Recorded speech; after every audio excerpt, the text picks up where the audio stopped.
12 dreams for the Red Queen under crown of stone. 8 voracious beasts born from 8 restless nights. 4 nails piercing the flesh of the sinner. 1 prayer for the summoned, called by this song. 'Tis perhaps the countdown to oblivion for the once proud city of London. 'Tis perchance her inhabitants' last dance alone to face death and pestilence. Confronted by the eerie and unknown, mortals became desperate for answers. A flock's flight makes for an omen, the falling of a star a dire presage. Turning to priests for interpretation when there was no reason to be found. When religion failed, men turned to science. I saw them build such vain cities, crafting machines made for endless war. New questions flourished as old answers withered. What is darkness but lurking sun? What is wall but enslaved stone? What is glass but tortured sand? What is song but a call to arms? What is hate but jilted love? What is life but death pending?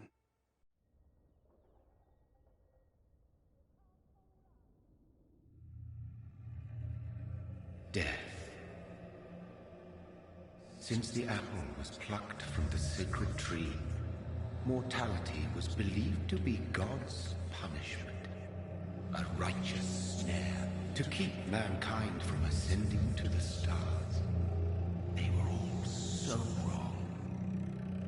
Death is not a wicked thing, nor some holy retribution to kiss. Awaken from the harshness and be born once more.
So thirsty.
My sweet brother. What have you done? Mary! Oh, no. Mary!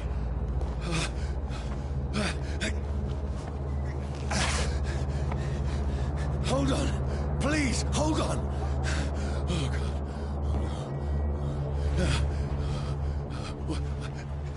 Mary.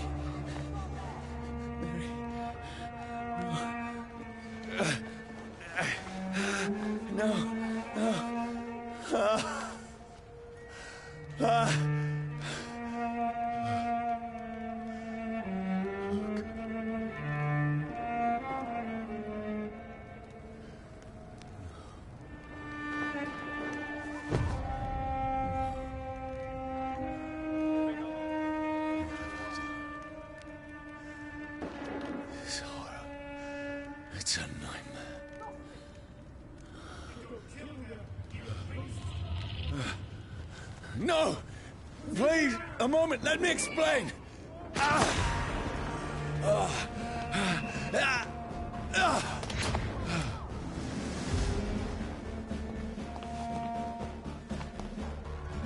These patrols are after me. No! No! Don't shoot! This is a nightmare. I need to get out of here.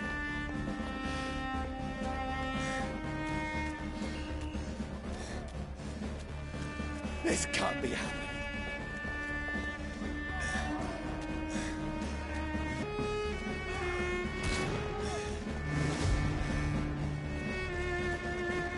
What's going on? Oh, Mary. What have I done?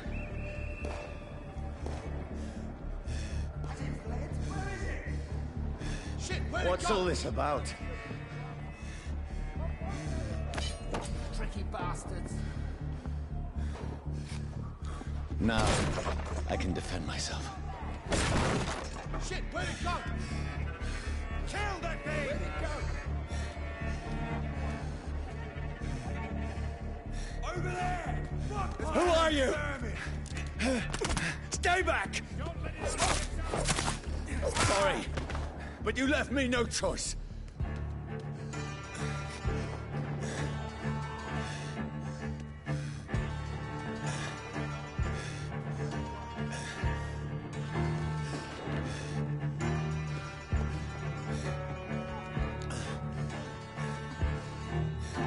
Who are you? Stupid beast!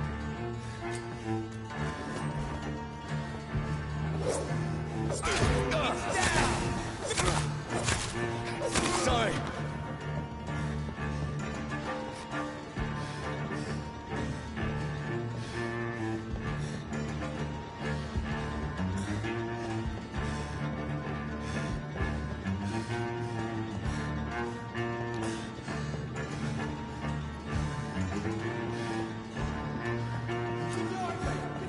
No, please, stop!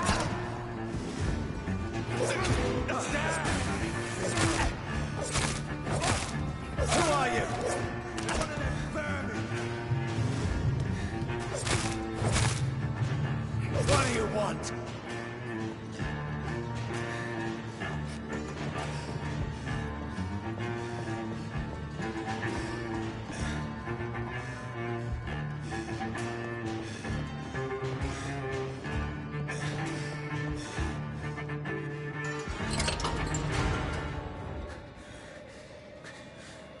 I mean you no harm. I need help. Die, you fucking leech!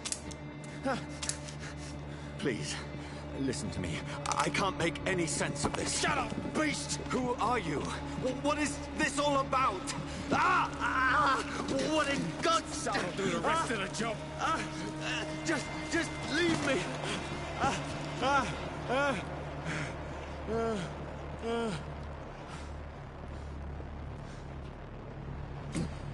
The sun. It feels like it's burning me to the bone.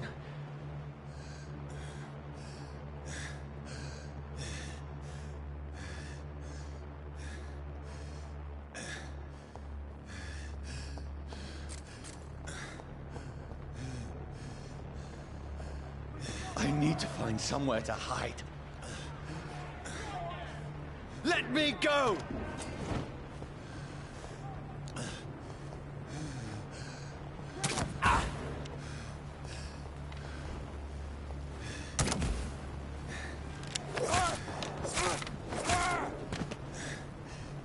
I need to find shelter.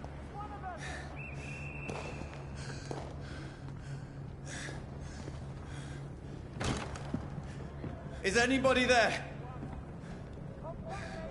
What is this place?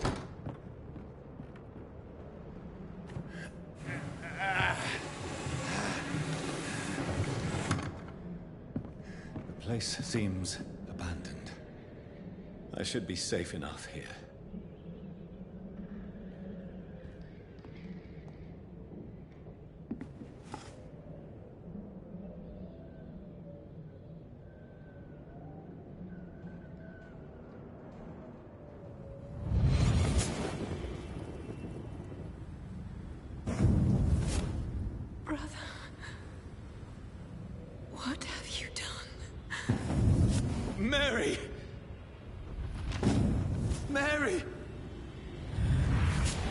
Mary, I'm sorry. Whoever did this to us, I will find them.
Wait.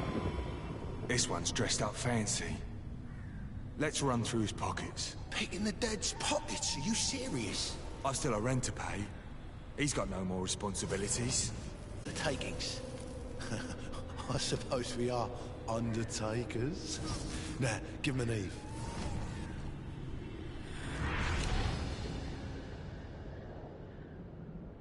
That's impossible.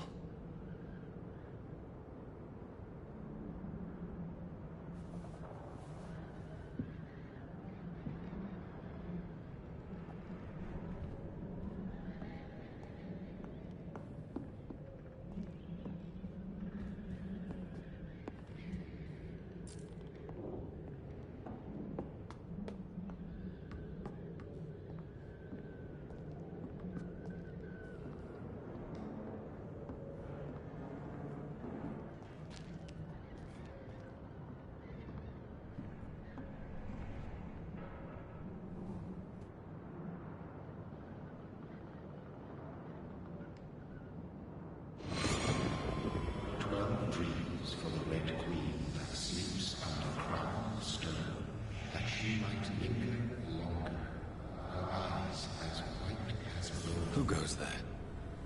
A prayer for the summoned by warrior song. A child born from darkness must accept of his. Who's there?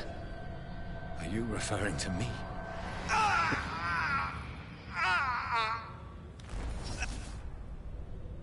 No! No!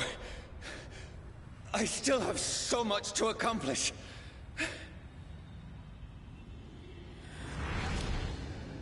I still have so much left that needs doing.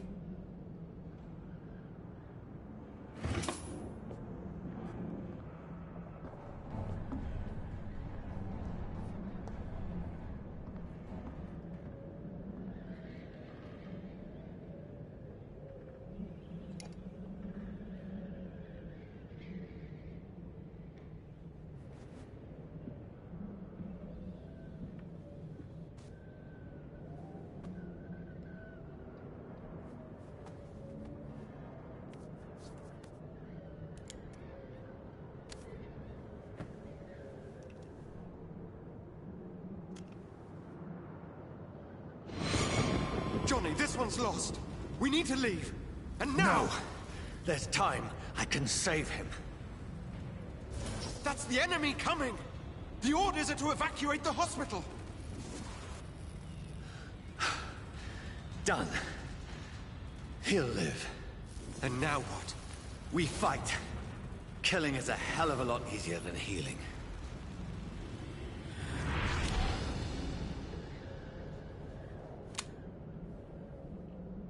No, it never got easy.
almost feel the sun's rays like a physical weight pressing against the wood.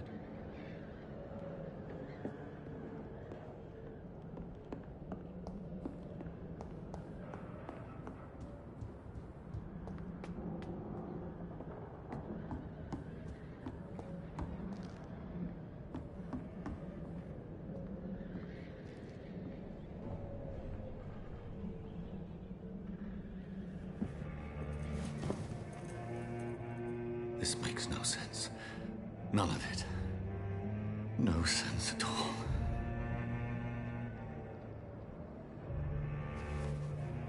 It's a nightmare. That's it.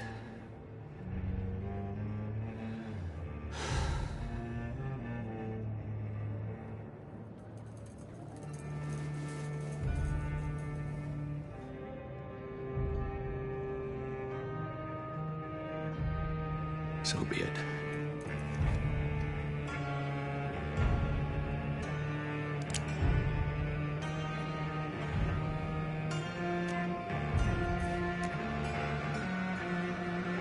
Rational thinking only.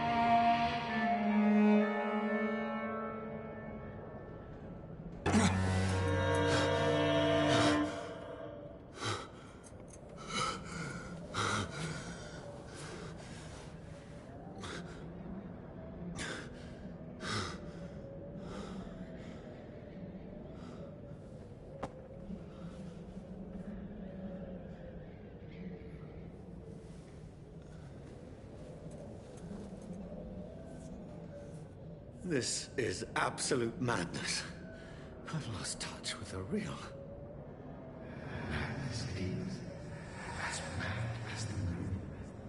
Who takes blinding sunlight into a glowing reflection.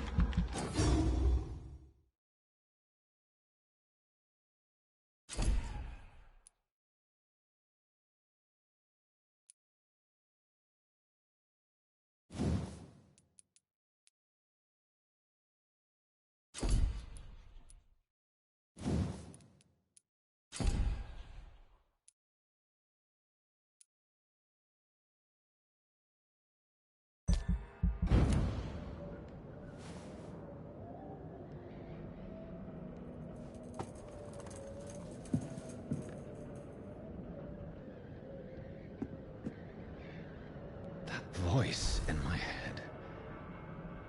If I'm not mad, then it must belong to the one who made me what I am.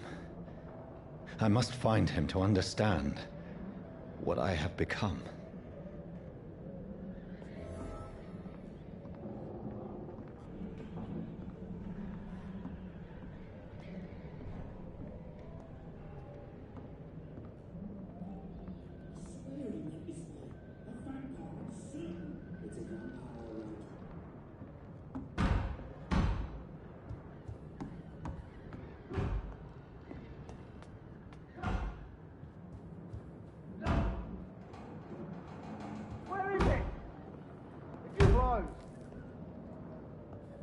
These people want me dead. I need to leave now.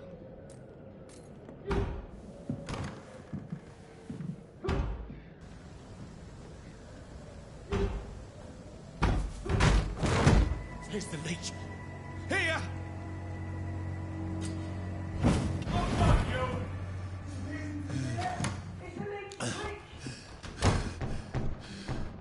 My head's spinning.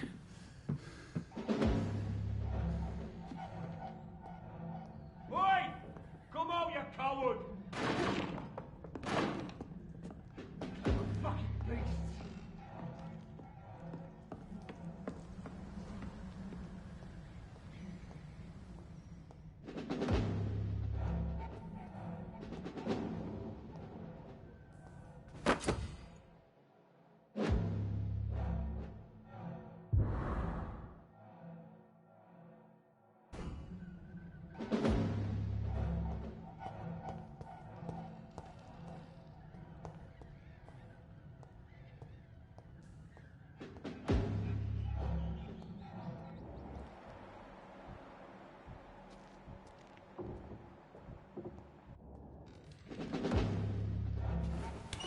I'm still in Southwark.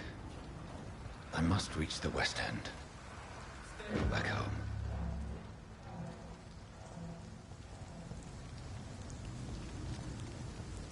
It's locked.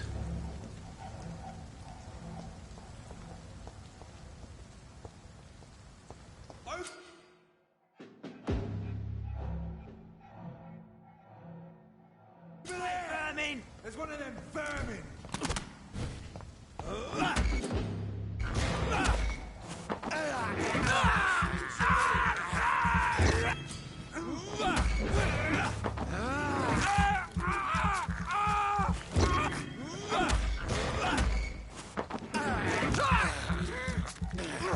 There's a strength I never knew I had. He's dead, all right.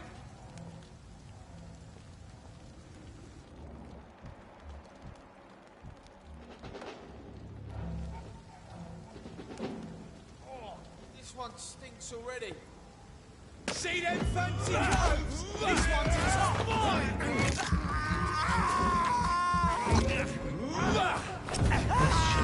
Shit, that leads...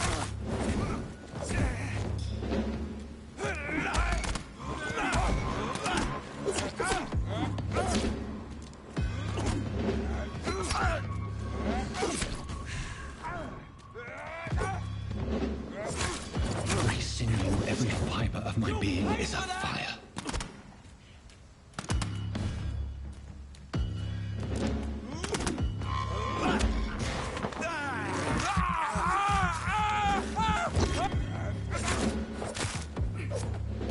I feel like a child learning the limits of my body.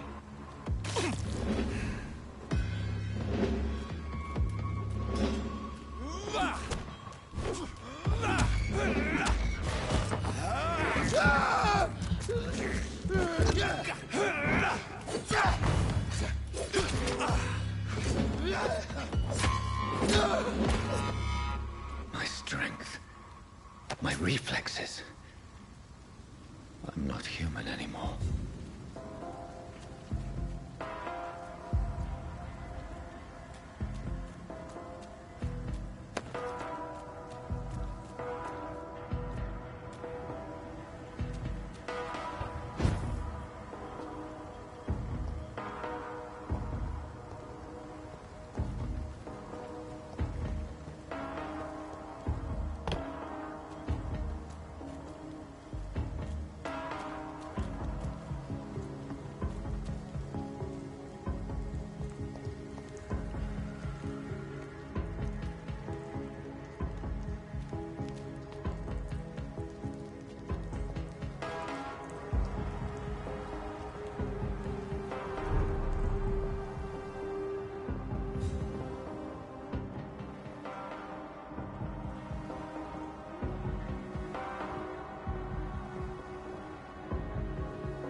My poor sister.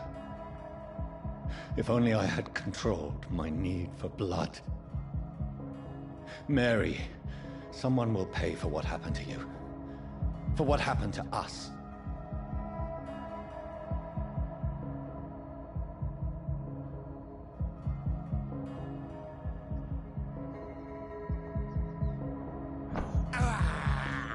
I have this thirst for blood.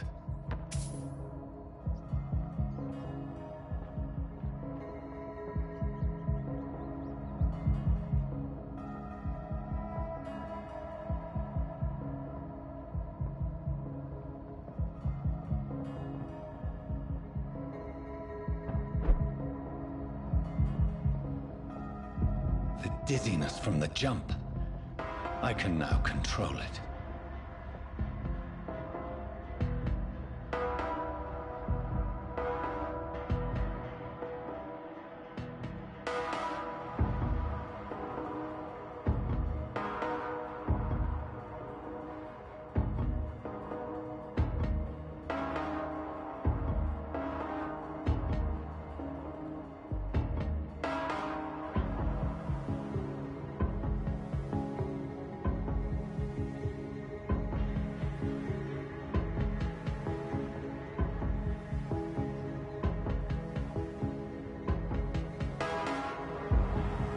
What will London have to say to me?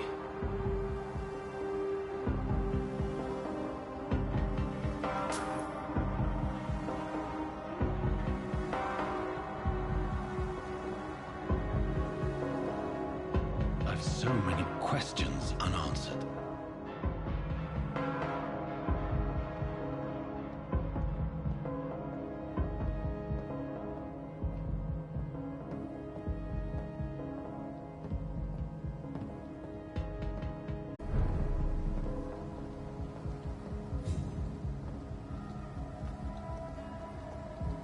Another corpse.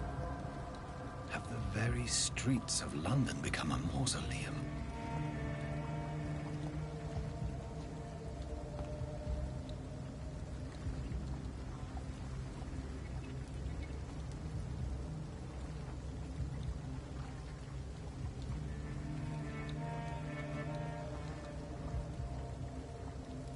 The man has been drained of all blood, but I can still smell the scent of it.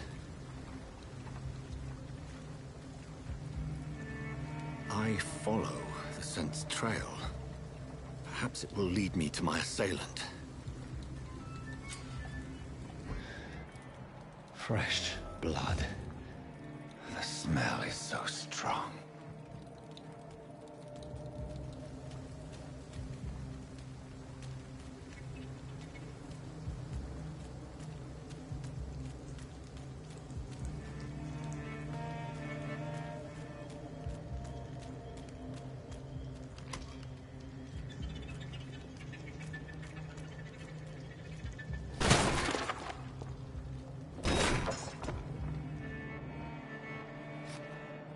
This is a slaughterhouse. It's locked.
There's nobody here.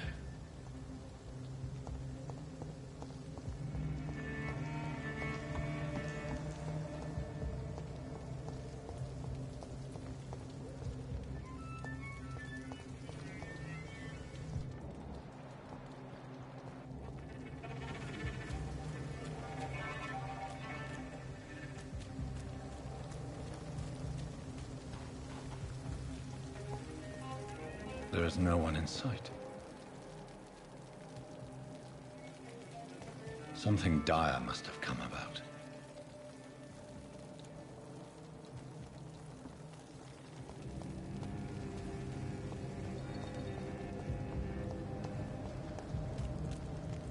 It's locked, all right.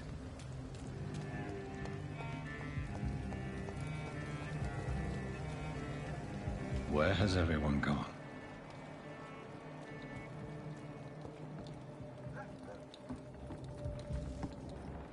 According to the blood patterns, that's where the victim was attacked. So that must be the killer's trail.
That's strange.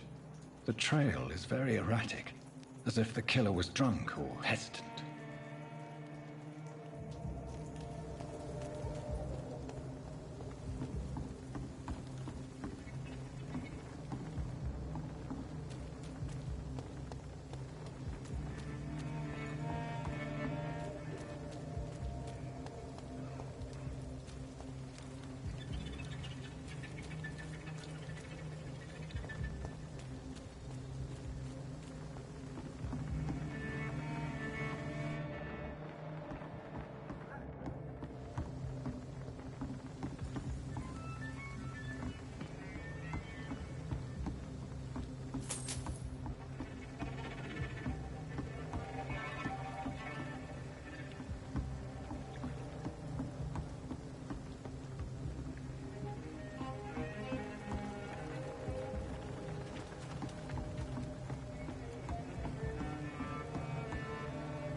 I cannot enter.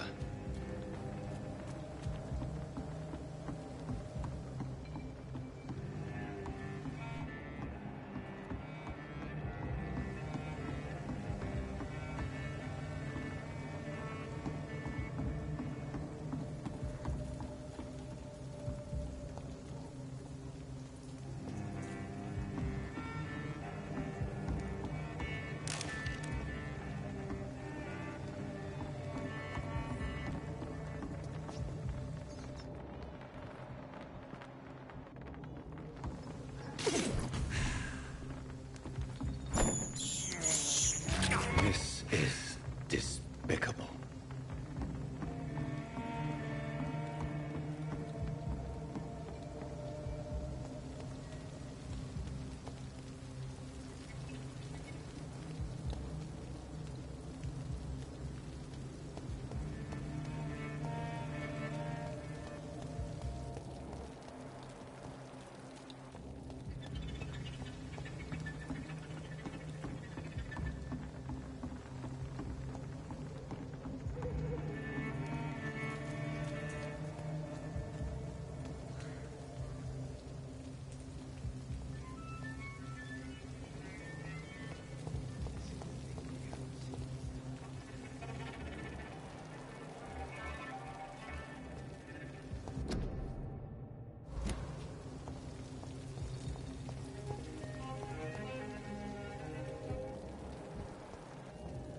At last, a little life. Welcome, sir, to the Turquoise Turtle.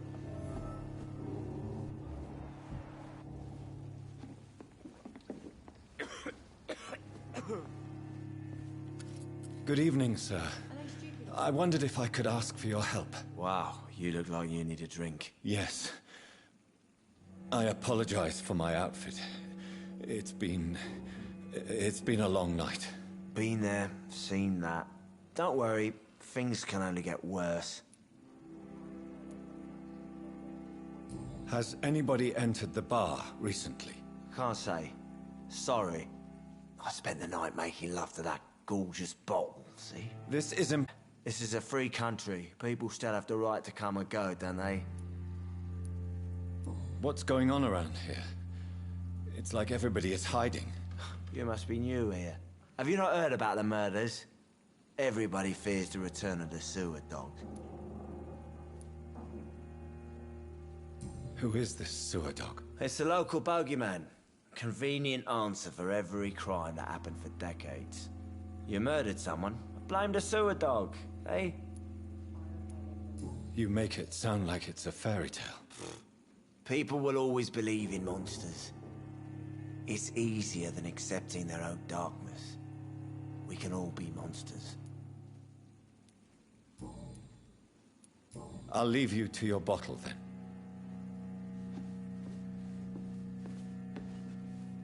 Oh, God, sir. You look like Jonah's whale just spat you out of hell. Can I get you a drink? No, thank you. I'm not thirsty. Well, grab a chair and get some rest. This is going to be another long night. Where am I? Where is this place? You're at my bar, sir, the Turquoise Turtle. A last ray of light in this dangerous part of town. Aren't you scared? Scared of what? All the bad shit happens out on the foggy streets. And I never go outside.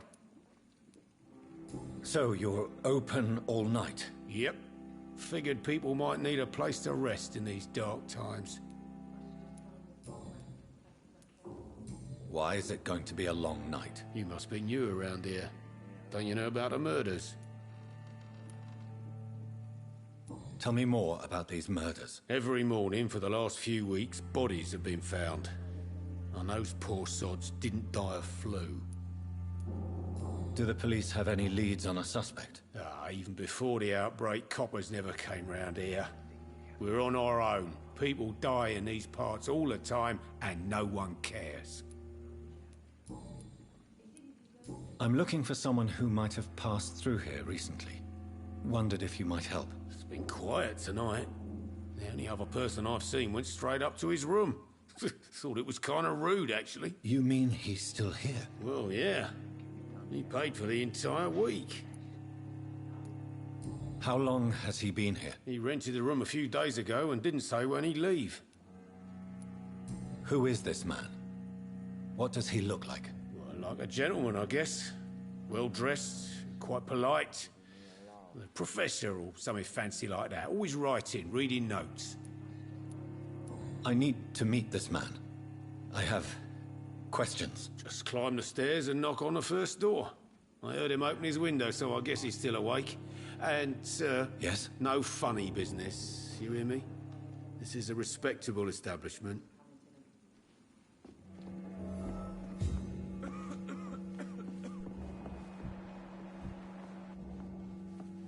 There's gotta be something can be done to get out of this bullshit mess. Hello, sir.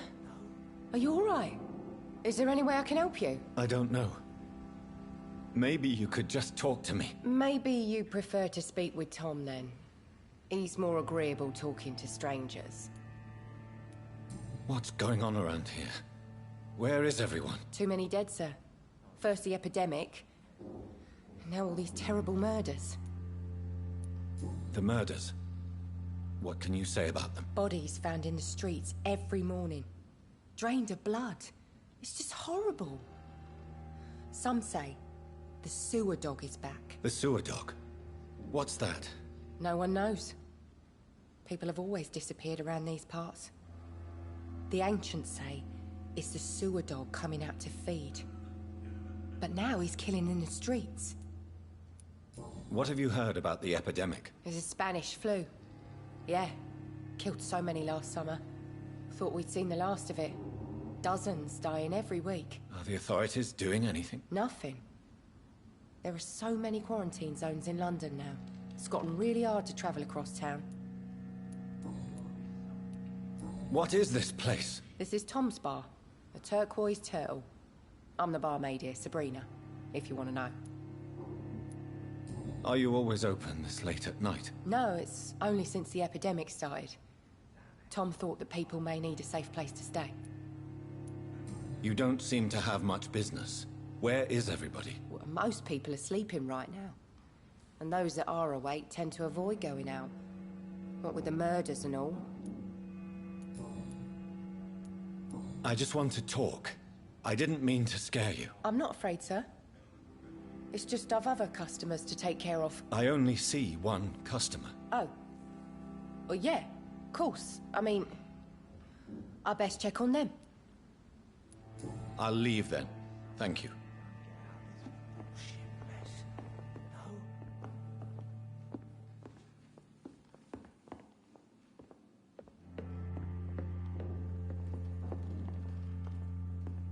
This is no place for you. Prewen has several patrols roaming the area. They do not pursue me. But they're looking for vampires, and they're most efficient. They'll not relent until the killer has been identified. I have a common objective, but I require... I think someone is eavesdropping. Are you certain? You might as well come in, whoever you are. Slowly, vampire. Who are you? I mean you no harm, saith the vampire. Present yourself! I need a word.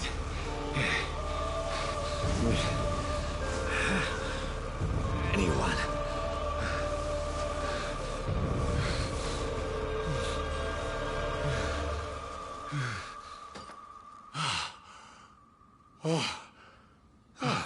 Well, that's something I can do for you.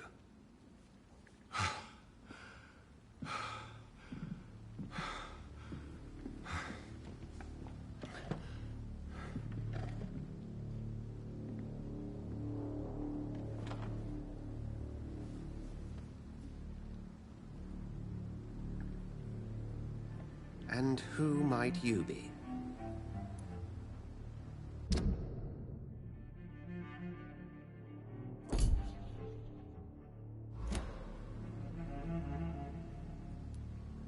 I'm not sure that I know anymore.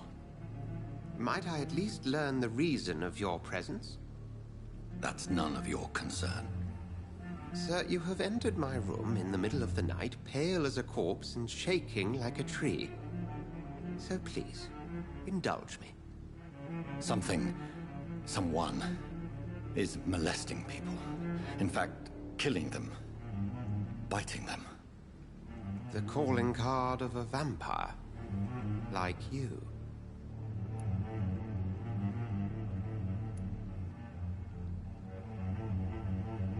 You can't be serious. I'm not a... No. I can't be a vampire. Sir, believe me, this is very real. You are a vampire. Then if you are not a vampire, who or what are you? Dr. Edgar Swansea of the Brotherhood of St. Paul. I'm performing an independent investigation here in an attempt to understand precisely what is going on. I heard another voice, that of a woman. Who were you talking to? Ridiculous. I've no idea what you're talking about. Something tells me not to trust you. Then the feeling is mutual. What have you uncovered concerning the murders? It started a few nights ago. Rumors of violent murders. The docs have always been, shall we say, somewhat unsavory. But this is different. How different? A vampire is at work here. Famished. Reckless. It must be brought to ground, and quickly. And what exactly is this Brotherhood? Sir, if the name is not familiar to you, then we shall discuss it another time. Then help me find the culprit. I may. If you'll first tell me why you opened this door. I followed a trail. The scent of blood from a recent victim. It led me here. You thought I was your aggressor. That explains a great deal. We are both chasing the same shadow.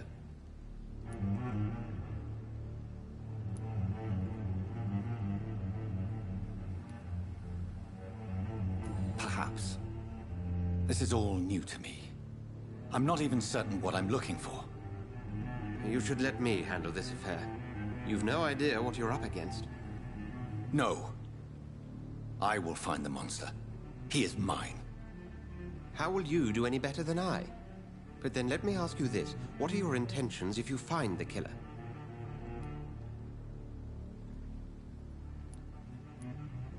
I will at last have the answers to my questions. Then I can only wish you good hunting. And pray we shall meet again.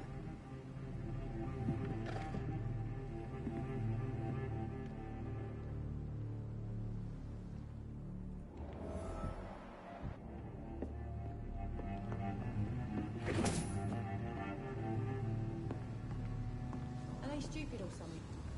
Never even been to you.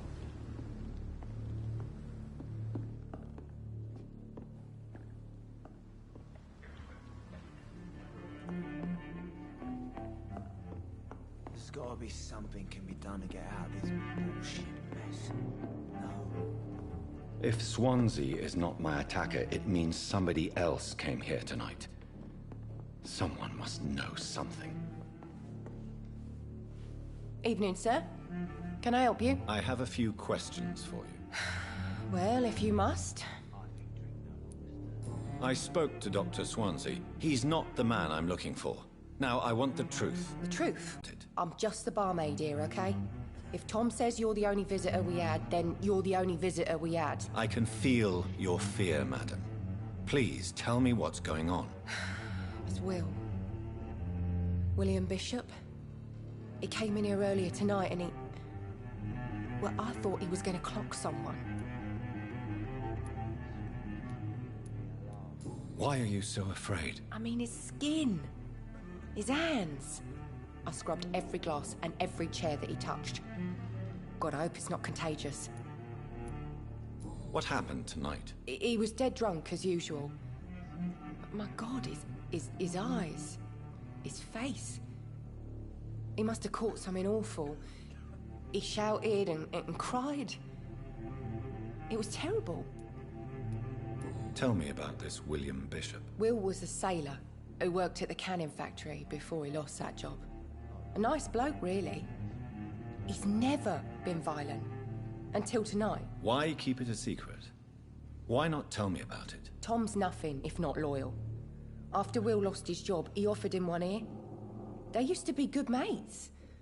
But recently, well... Will started to get very aggressive. I see. Thank you for your candor. I'll be sure to talk to Tom.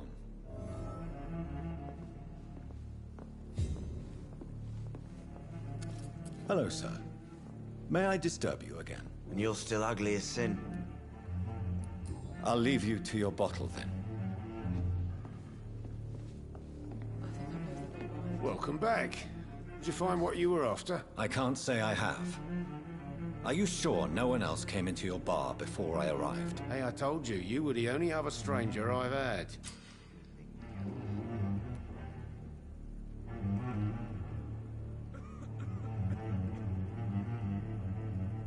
Tom, talk to me about the visit from your old friend, William. Yes, Will came by tonight, but he's not my friend anymore. Why lie to me if he is not your friend? I didn't lie. I said you were my only unannounced customer, and that's the truth. Who is he? William. Just an old sailor who loves his gin too much. He worked for years at the canning factory before it closed. Is he dangerous? Yeah. Like many drunks, he's all bark and no bite. He can barely stand up most of the time. How was he tonight? Was he different? Sicker than usual, perhaps. He whined and mumbled about how mean people were to him and how he'd like to talk to me outside, and then he left when I refused. I need to find him. It's a matter of urgency. Do you know where he is? You could try his boat. It's up by the North Pier. He sleeps there when he's too drunk to get home. Please describe him to me. What do you expect? He's a tall, sick bastard with a bad rash and torn old clothes. William used to be strong. Now he's a mess. Thank you, Tom. If you see him, tell him I don't want him back here unless he cleans up his act, okay? There's gotta be something can be done to get out of this bullshit mess.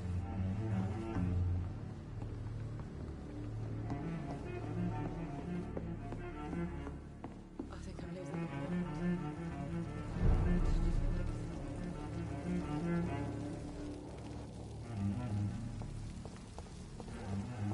I will get to the bottom of this intrigue.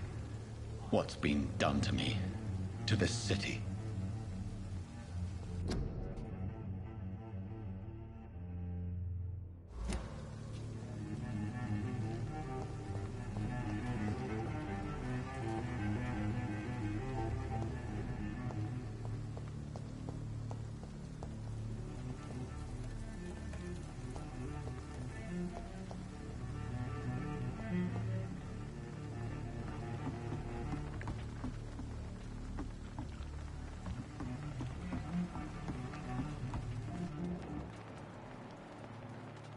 The body is still warm. This man has just been drained of blood.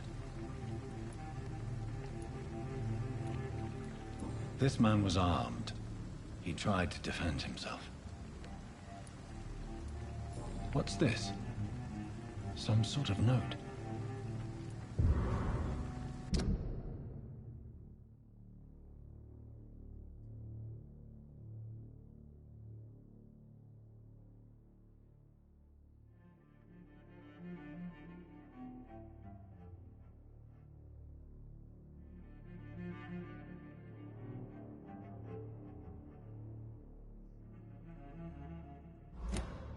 These men, they're a company of professional vampire hunters. Blood and empty gin bottles. This Bishop fellow is something of a heavy drinker. This corpse has been dried of its blood, just like the previous victim. There are blood splats on the other side of the canal. I must reach that barge.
Ammunition crate. Good. I may need a lot of bullets. I feel like I'm back on the front line again. You ever know McCullum to be right about anything? Right. No time I can remember. But I've only been part of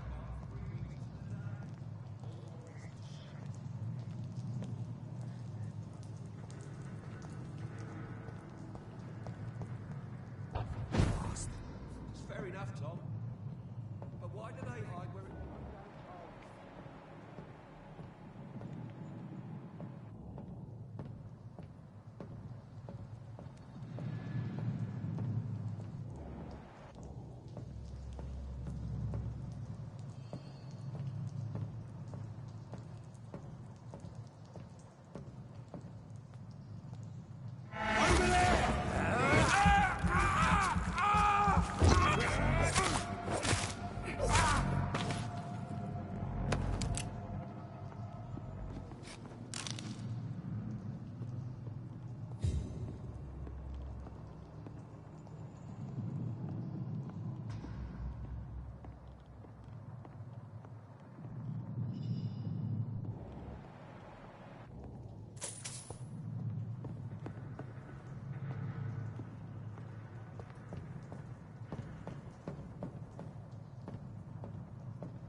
Leech spotted!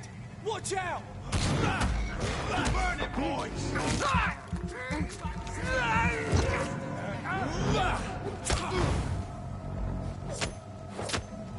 Oh, fuck, it's fast!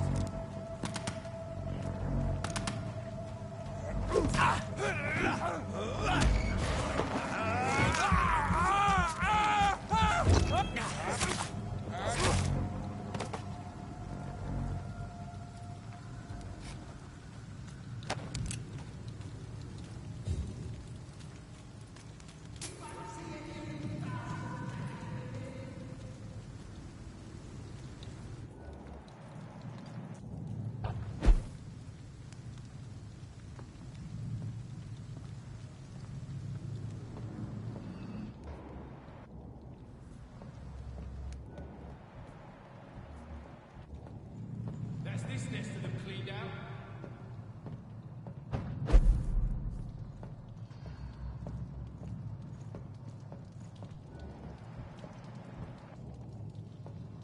Stay close, keep an eye on each other. We won't see any of these bastards back here again.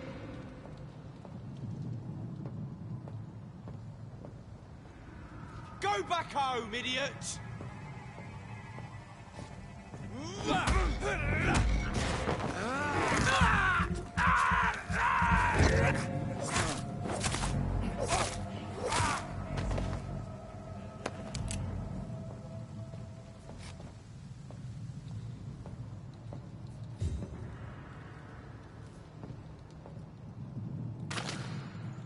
Easy does it, boys! It's on it! It's on it!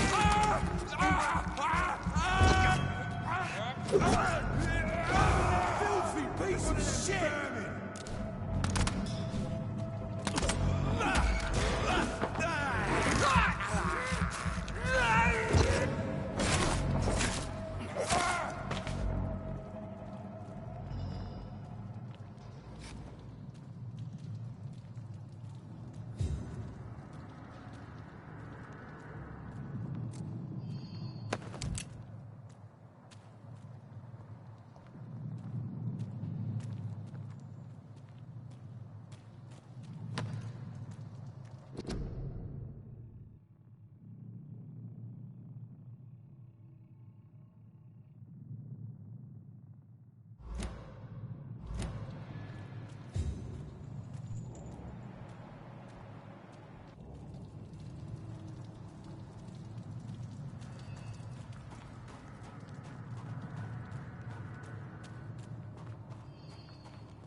Fresh blood. The whole building reeks of it. The scent is so strong it makes me dizzy.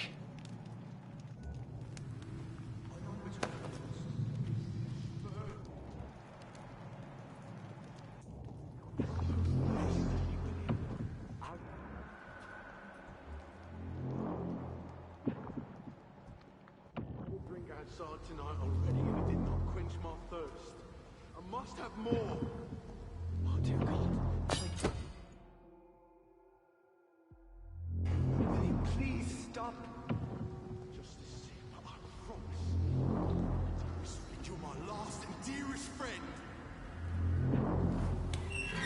This place reeks of bloodshed. Can't feel it.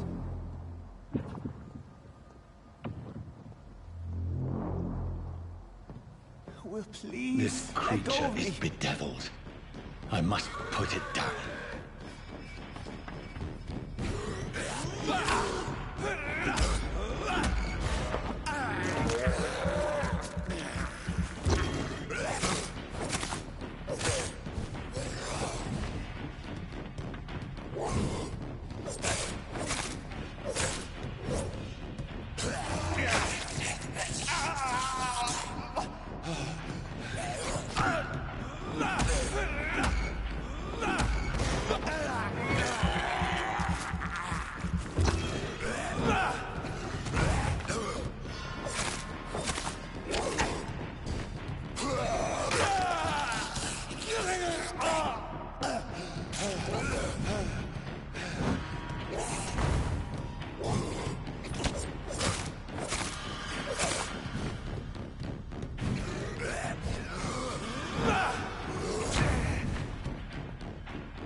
Let me go.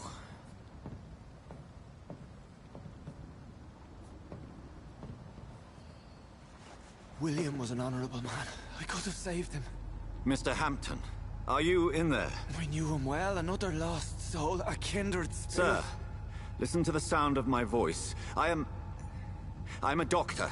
You're suffering from shock. I must return to my flock. They'll stray without me.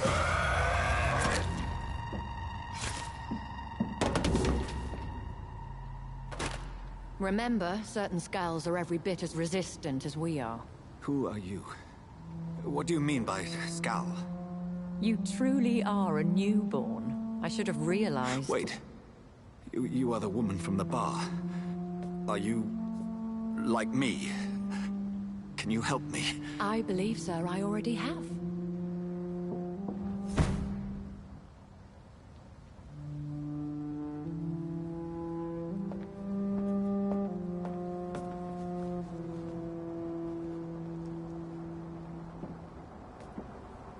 By George and the Saints, you've solved the mystery of these terrible murders. Patience, good fellows, I've come to offer help. Just give me a moment to secure my boat. We can leave this awful place. William was not the evil man they claimed. He was just taken by the thirst. He needed his drink. This man requires medical attention. We'll see he gets to the nearest hospital. No, please, I must tend to my fold. My flock needs me. Yes, go with the good Dr. Swansea. He's resourceful, and I'm sure he'll take good care of you. You'd best come as well. The sun is soon to rise, and you'll need a place to rest. I just need a moment. If I can learn something about what has happened to William, I'll be a step closer to understanding what happened to me.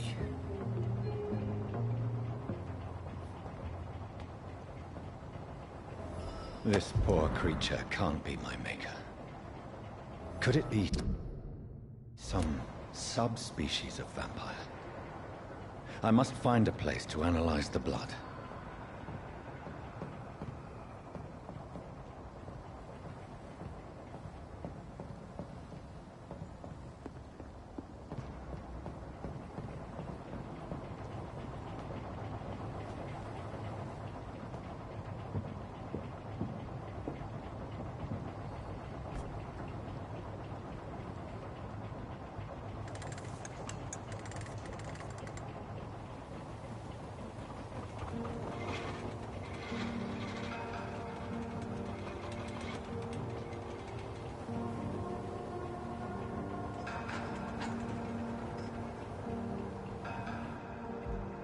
Where are we headed?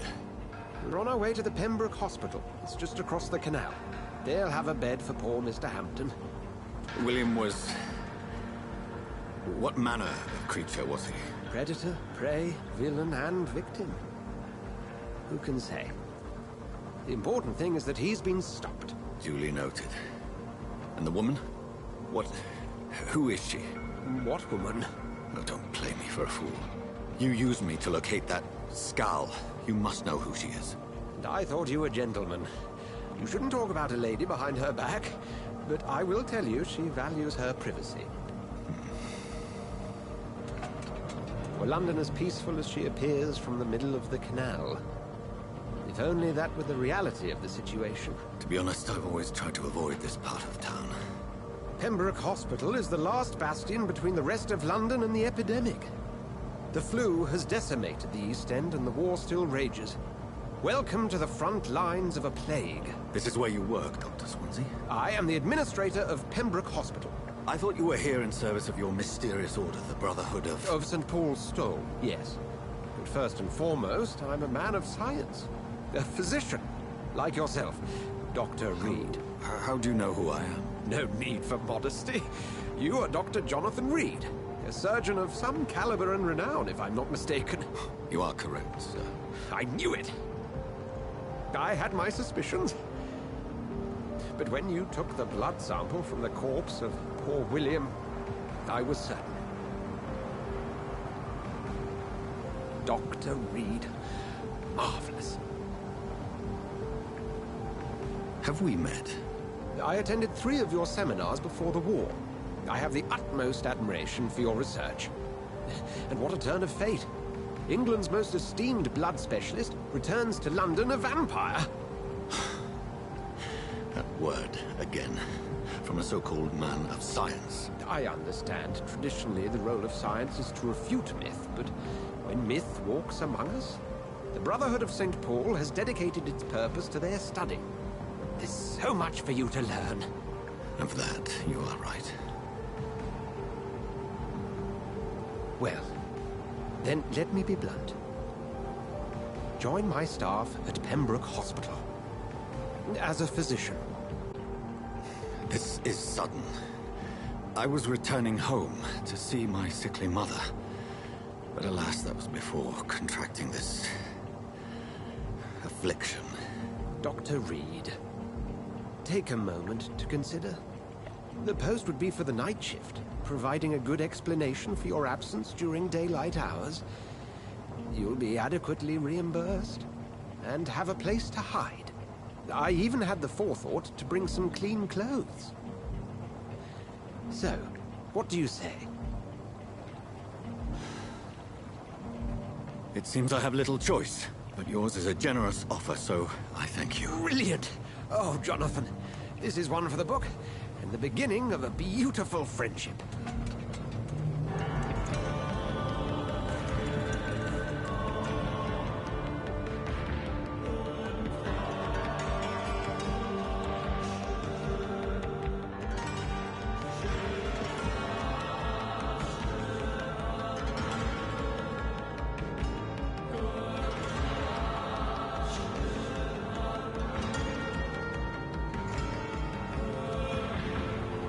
Dr. Swansea, thank goodness. I was beginning to be concerned.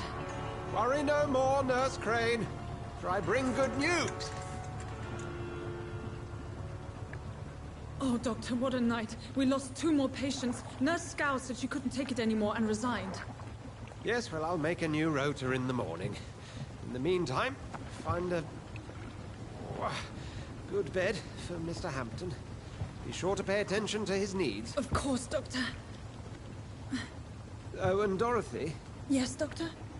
Dr. Reed here has just returned from the front. He served King Country and will be joining us here at Pembroke. We're very lucky to have gained a surgeon of his talent, and one so experienced in blood transfusions. That is good news indeed, Doctor. Oh, yes.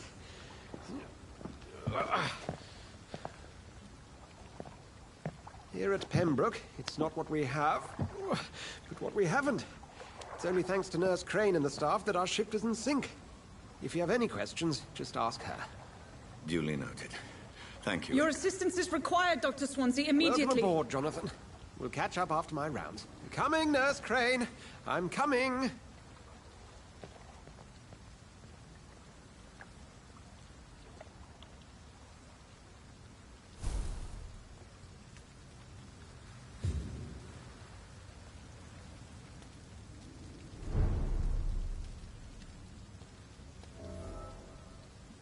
We'll have a word in my office later, Jonathan.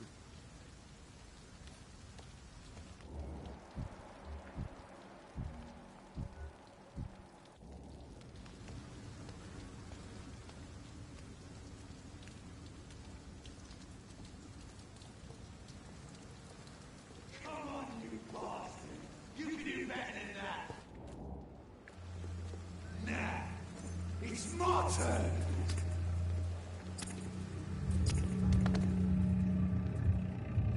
Rotten or pristine, each heart contains the secret of life.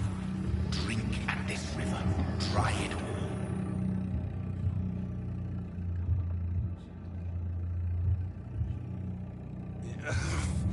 Oh, come on, you bastard! I won't bite. Sir, please. You've lost too much blood. Calm yourself. You think I didn't notice? Stop your staring and get me to an hospital, you arse! Insulting a good Samaritan. Not exactly the way to get rescued. All right, sorry. I am in pain here. My guts are spilling out onto the street and you're yabbering on. Yes. That's a very nasty wound you've got there. Take my word, I am a doctor. Dr. Jonathan Reed. Name's Clay Cox. I'd appreciate you helping me to a better place, Doc. Follow me, Mr. Cox. Let me assist you to that better place.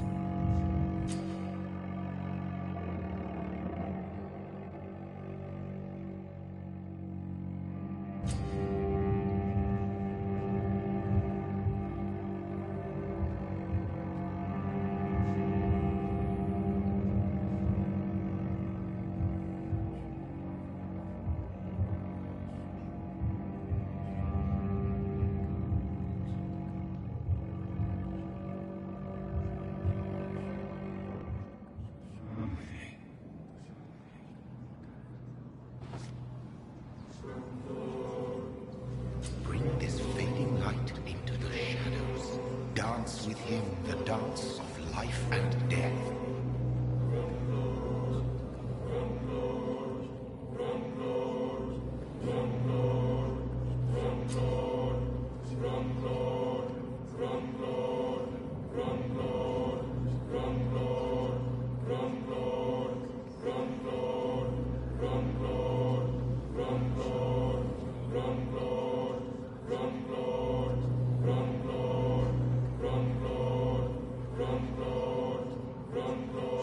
No more. Not tonight. Not like this. I will not take another life.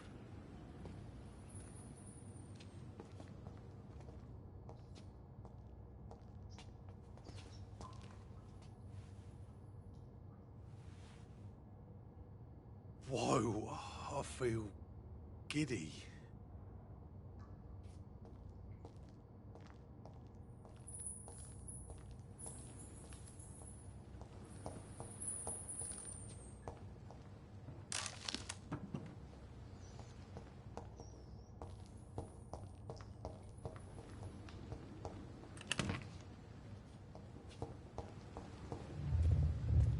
It is wise for the huntsman to sometimes let his prey go, but no famished hunter can run for long.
Doctor, where have you been?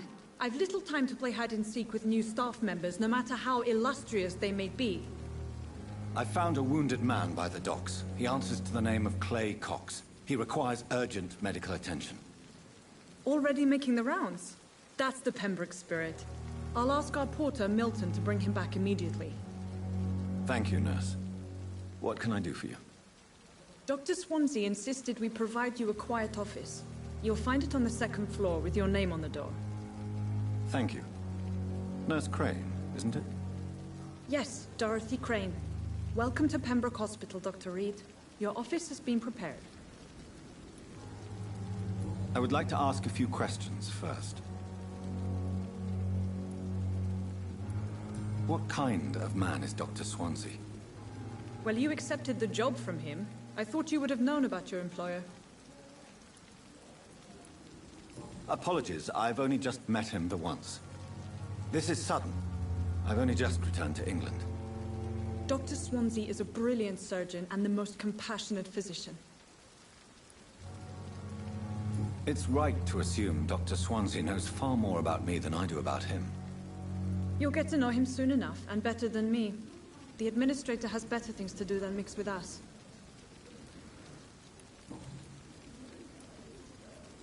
And Mr. Hampton, the patient we brought in, how does he fare?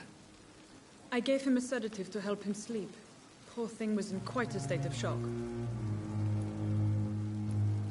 If you could point me in the direction of my room again, nurse. Second floor of the hospital, left after the stairs. It's the last vacant office at the end of the corridor. Thank you, Nurse Crane.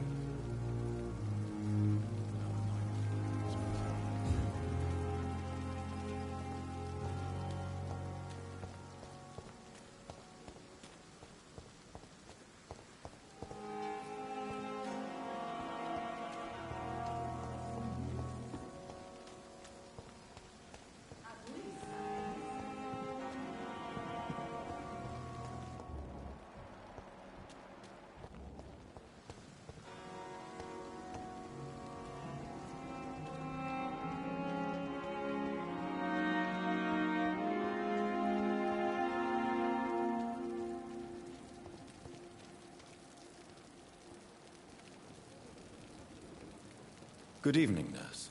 I'm Dr. Jonathan Reed, the new surgeon here at the Pembroke. Dr. Swansea has already told us about you, sir. I'm Nurse Gwyneth Brannigan. Welcome to the Pembroke Hospital. Did he really?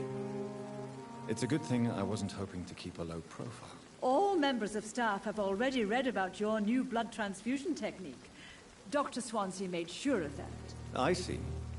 Well, I'm a little surprised, but I suppose I'll just have to deal with this unexpected notoriety. You must know, blood transfusions are Dr. Swansea's primary subject of research. He is convinced it is the future. How are things here? Not good, to say the least. We're struggling against an invisible enemy, more lethal than any bullet from a gun. It's hard, Doctor. An invisible enemy? Quite a poetic term for a disease, especially from a nurse. Sorry, Doctor. These last few weeks have been exhausting. We could all do with a good night's sleep. Do you think this hospital can survive the epidemic? We are all volunteers here, and we're trying to hold fast, but how do we beat an invisible killer? Some nurses have already resigned. I'm not familiar with all the staff yet. Perhaps you could help me. Brilliant professionals, most of them. Problem I should know about, nurse. It would be inappropriate for me to speak ill of a colleague. Is there anyone that stands out? Well, I have never met someone as dedicated as Dr. Timmins. He should be a standard for us all here. If only he were younger. Why should his age be a problem? I guess it's fair to say he's always pushing himself to the limits.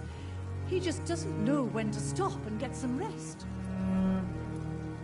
Nurse Brannigan, if you do know something, please tell me. Anything you say will be held in confidence. No.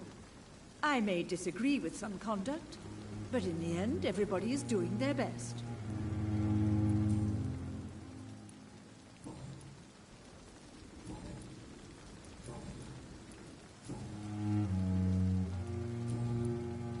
Goodbye, nurse. Call me if you need assistance.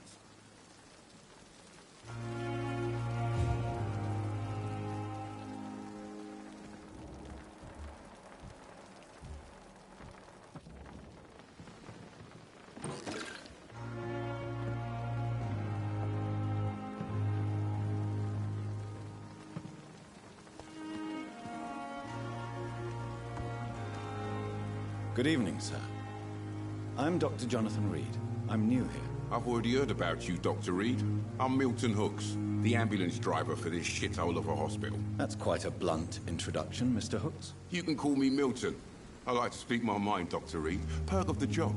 Don't judge me, and I won't judge you. I'm not sure I understand what you're talking about. Well, I'm no doctor, but I'm pretty sure a gun can't be used as a surgical instrument. You have a keen eye.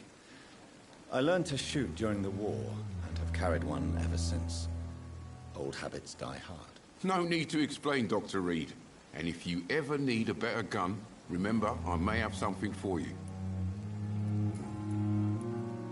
How is the situation around here? You want to hear the situation is all right? It's fucking awful. We lack everything, and it's getting worse every day. Are you really smuggling weapons through the hospital? And why not? I've already been attacked by patients, you know. And by gang members willing to steal my money. But you're not defending yourself. You're selling guns to civilians. You keep people alive your own way, Doctor. I offer them another way to protect their health. So what do you do exactly in this hospital? Apart from smuggling guns, I mean. I've been an ambulance driver since... too long, I guess. I bring sick people here night and day. It's a dirty job, but I get it done. Most of the time. Since you're on the front line, how is the sanitary situation in this vicinity? It's a complete disaster. It's even getting dangerous to enter some streets or buildings. Even the locals attack you. It sounds like things have been a bit rough recently. What's happened? Yesterday I got attacked by the patient I was bringing here. I escaped through the hospital's garden, but I lost my wallet when I was running. You left an infected patient outside the hospital? That's incredibly dangerous. Go there yourself if you want, but be careful, Doctor. I'd rather not bring your dead body back.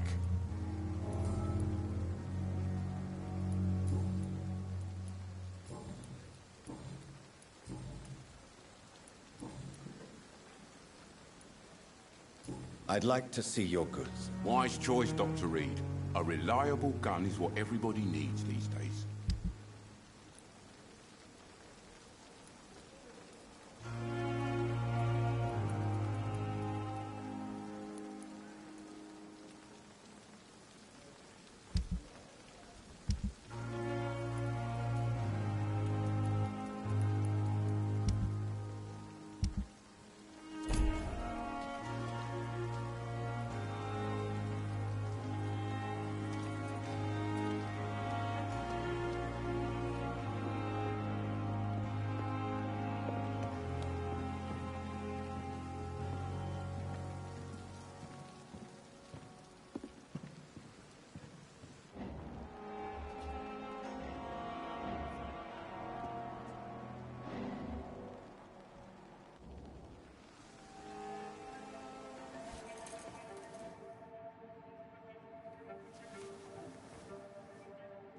How can I be sure I'll not find your unconscious body in the house again? I promise you, you'll not find my unconscious body. For God's sake, how can you say such a thing? How can you refuse to listen? I tried to warn you for so long. No, I won't let my only son die. You promised me you'll stay alive. Your son lied to you, like the whole world lies to us.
Dr. Swansea is right. This place seems perfect to conduct my research. I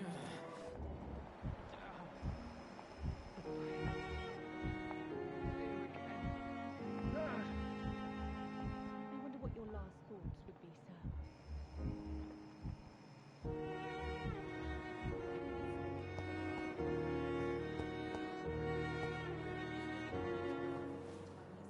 Good evening, nurse. Good evening, Doctor. I don't think we've been introduced yet. My name is Pippa Hawkins. And I'm Dr. Jonathan Reed. Dr. Swansea has recently offered me a position in this hospital. Well, it's a euphemism that your help will be appreciated, Doctor. How would you describe the situation at the Pembroke Hospital? It's serious. The flu is wreaking havoc amongst the staff and patients. We are running out of everything.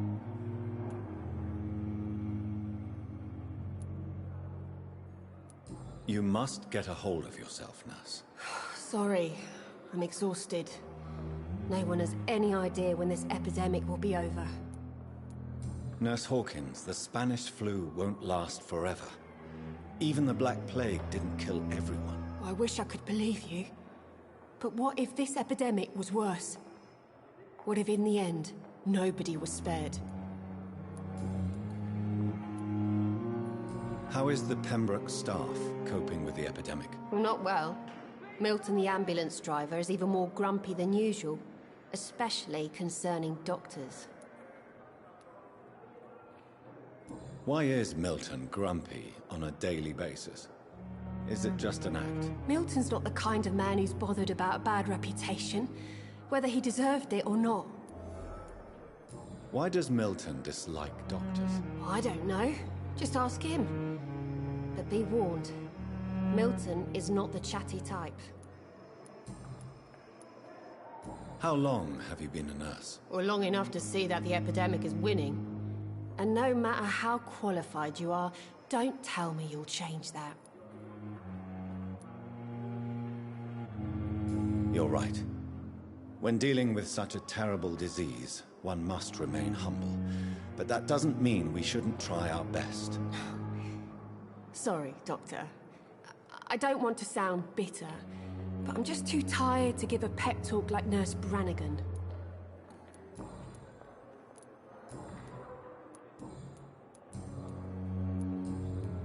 Goodbye, Nurse Hawkins.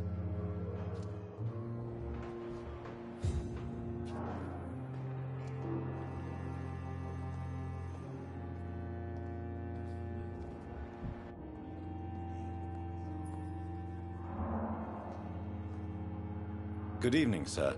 I'm Dr. Reed. I believe we're going to be colleagues. Reed? Yes, I've been informed about your arrival. I'm Waverly Ackroyd. Welcome aboard, I suppose. Does my arrival inconvenience you in some way, Dr. Ackroyd? Let us just say that I don't particularly share Dr. Swansea's enthusiasm for hiring you. What we need here are reliable professionals, not overrated dabblers. If you have a problem with me, Dr. Ackroyd, please feel free to tell me. Dr. Swansea has imposed your presence on this hospital without asking anyone's advice. The benefit of his position. But I don't agree with it. I know we've never met before, but I believe this hospital could use all the help it can get. You will agree with that, I'm sure. Oh, but I have heard about you, Dr. Reed. Of course, you can't say the same about me, since I have not wasted my time courting the press.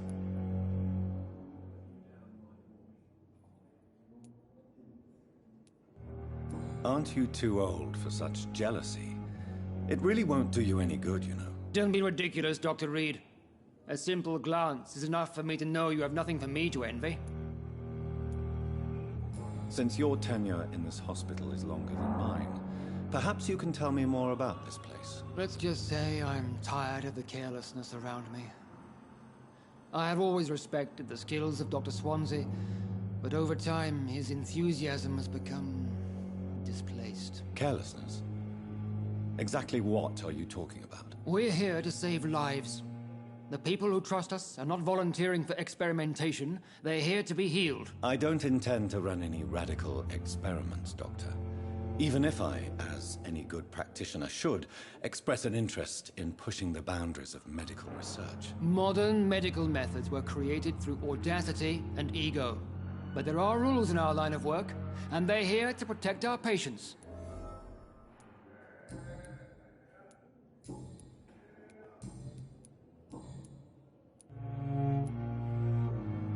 It seems you have bad memories of your military service. I refuse to see this industrial slaughter as scientific progress. War only reveals the worst in men. We can at least agree on something, Dr. Ackroyd.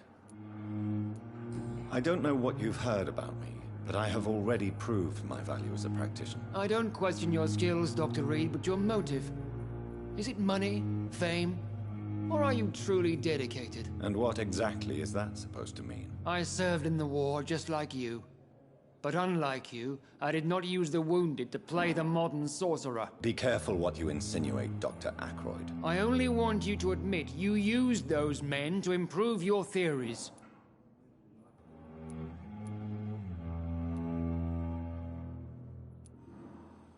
This is ridiculous. My blood transfusion technique saved many lives, and you know it. You see? That is exactly what I hate about people like you. You avoid this kind of accusation instead of facing reality.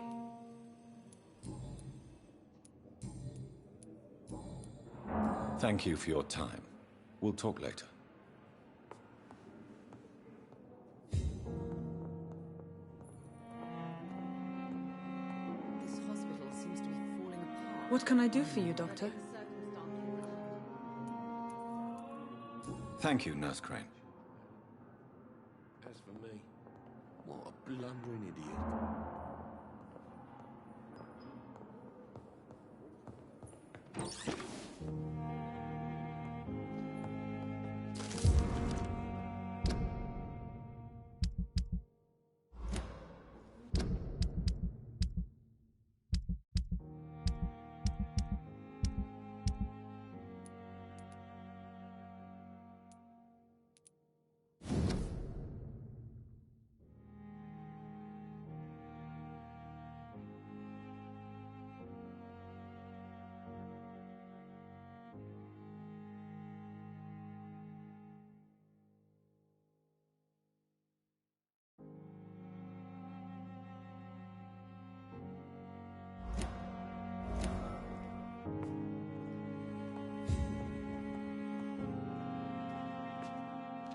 Good evening, sir. I'm Dr. Reed. May I help you? I don't know. Would you mind telling me more about your situation? I'm Harvey Fiddick. All I want is to get me bloody arm fixed properly. Tell me about yourself, Mr. Fiddick. I'm just a regular guy waiting to get his arm fixed, so I can return to work and to my family. I was more curious about what you were doing before being hospitalized. I'm a carpenter, and a good one too. But that means I need both arms to feed my family, Dr. Reed. Are you satisfied with your treatment here? Well, it's clear that I've chosen a bad time to be injured. Forgive my bluntness, but you seem overwhelmed by cases of the flu. I won't lie to you about it. I'm afraid we are. Are you sure you don't want to operate yourself, Dr. Reed? I have the feeling you're very capable, and your colleagues seem to think so too. In other circumstances, you would be right. But for now, I don't think I can take on the responsibility. My apologies. Tell me about the doctors who are arguing about your case. Strickland and Aykroyd. They both want the best for me, but there's a lot of pride there. Doctors are no different from carpenters, it seems. What do you mean? I often had professional arguments with rivals on a building site. Difference is, I disagreed about wood and nails, not flesh and bones.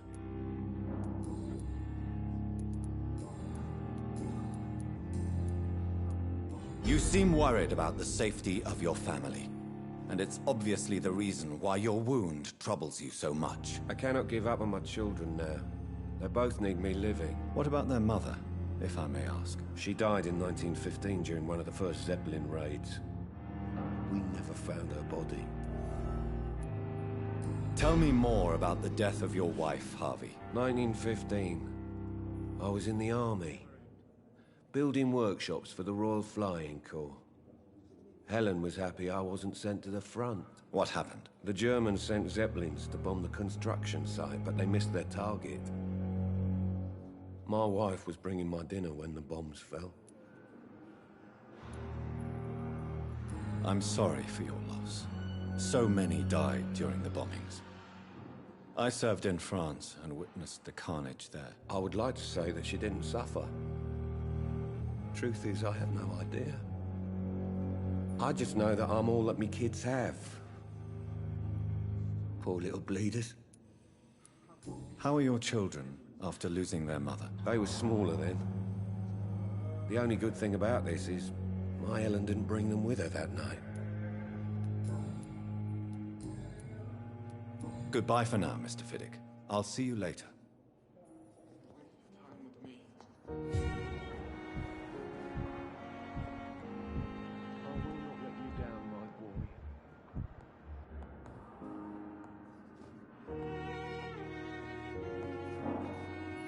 Good evening, Doctor. I believe we're going to be working together. Dr. Reed, Dr. Swansea informed us of your arrival, but I could not dare to believe we'd have such good fortune. Such an honor, sir. Thank you. And you are? I am Thoreau Strickland, Dr. Thoreau Strickland. I'm a great admirer of your work, Dr. Reed. Please, could you tell me something about yourself? I'm a great admirer of your work concerning blood transfusion, Dr. Reed. I run my own experiments. I'm convinced it's the future. What made you choose to be a doctor? I'm not ashamed to admit you and your work have inspired me. I am honored to have the opportunity to work by your side.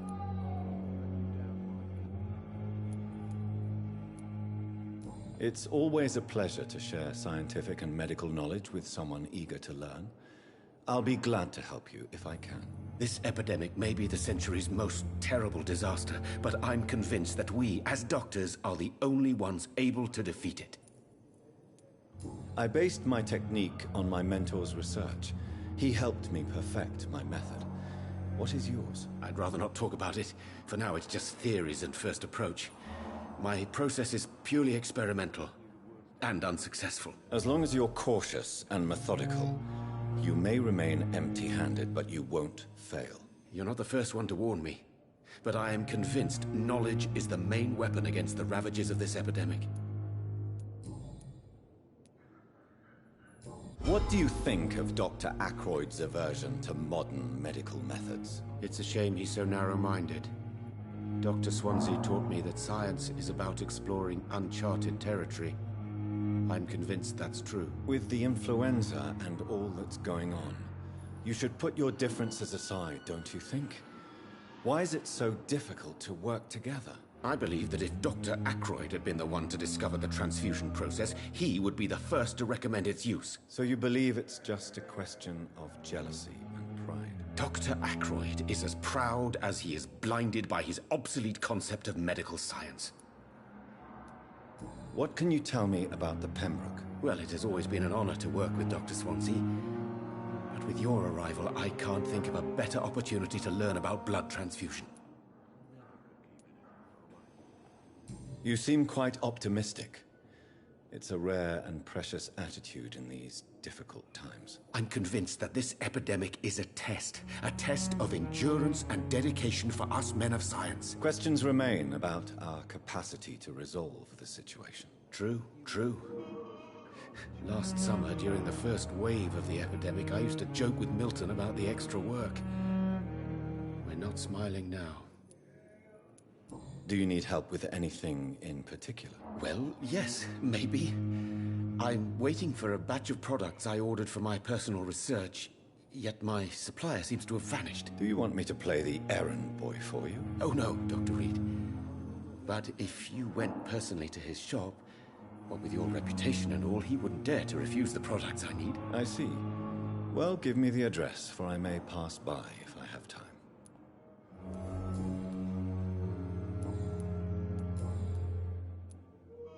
Tell me more about your willingness to experiment with new medical techniques. Harvey Fiddick is a patient suffering from a severe injury that could cripple him if not treated correctly. I'm convinced your blood transfusion technique could help him. What is it you really want? To save him, or to prove your point? Fair question. I want nothing but to save my patient, Dr. Reed. Especially since I know Mr. Fiddick's story. This personal involvement could also appear to be a lack of impartiality. You must know that a good surgeon must remain neutral. I agree. But that does not excuse Dr. Ackroyd's behavior. A man who did not even take time to converse with his patient. Do you think keeping his distance was a mistake? All I know is that I'm taking care of human beings with desires, hopes, and fears. Not some biological machine comprised of blood, bones, and flesh. Tell me Mr. Fiddick's story. Our first diagnosis was compromised because Mr. Fiddick lied to us about the real origin of his injury. He first claimed it was an accident. But why would he hide such crucial information from us? Because he is a proud father, ashamed of putting his children at risk because of his own negligence.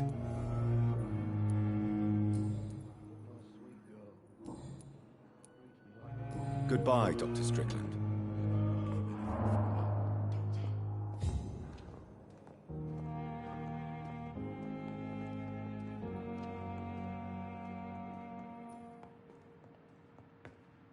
Good evening, madam. Can I help you? It's my son who needs you, sir. I'm Dr. Jonathan Reed. How can I help your son? I'm Beatrice Goswick, mother of Mortimer Goswick. Could you check on him, please, Dr. Reed? I've heard much of your talents as a physician. What can you tell me about yourself, Mrs. Goswick? Not much to say. Just take care of my Mortimer and I'll cover all the expenses. That's all that matters. Are you really that rich? Most of the patients here are of a more humble origin, if I may say so. Yes, thanks to my husband. May he rest in peace. I can cover any needed medical expenses. May I ask if you have an occupation, Mrs. Goswick? I'm a teacher by profession. I teach young women who are more ambitious about their futures than their families. What do you think of your reception here? Any complaints? I have had the uttermost reservations about this hospital since we arrived.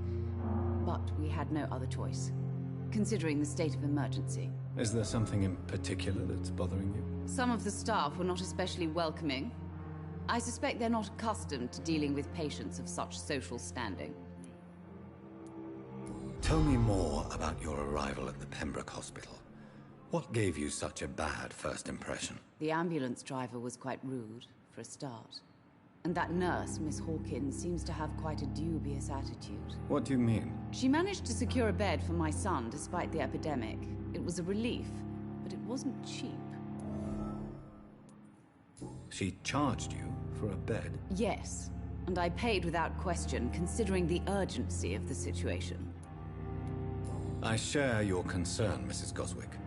Be sure that I'll talk to the people involved. I don't expect compensation, Dr. Reed. But I'm aware such behavior would not be tolerated in other hospitals.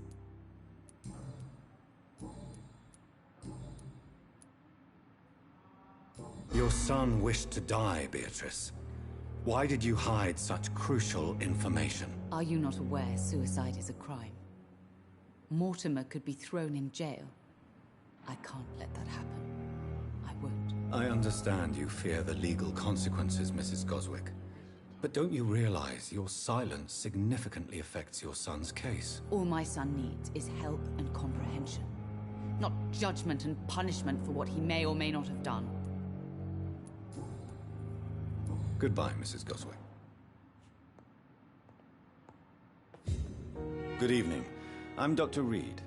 Can I help at all? No. Really? Why are you here, then? I don't want to talk. My throat hurts too much. I suppose that this pain is the reason you're here.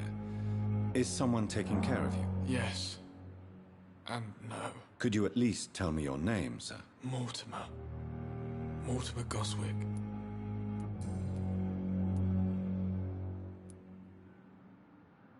Why did your mother have you hospitalized here? She seems convinced this is a bad hospital. My mother just wants the best for me. She won't rest while I'm here. She'd go all the way to hell and back to help me. Pembroke Hospital may look unorthodox, but rest assured you're in good hands here. It's not me you have to convince, Dr. Reed. It's my mother. Is your mother bothering you? As your doctor, I can ask her to leave you alone if you would prefer. That's tempting, Doctor. But you have no idea what my mother is capable of. She would tie herself to my bed if you asked her to leave. How painful is your throat, Mr. Goswick? So painful I'd rather not talk at all, Doctor. I'm sure you realize a doctor and his patient have to communicate, sir. Would it help if I gave you some paper and a pen? Not really. I see. Then maybe it's not just your throat that hurts, Mr. Goswick. Perhaps your sore throat is just the consequence of something more hurtful. Yes, maybe. But I don't want to talk or even write about it now.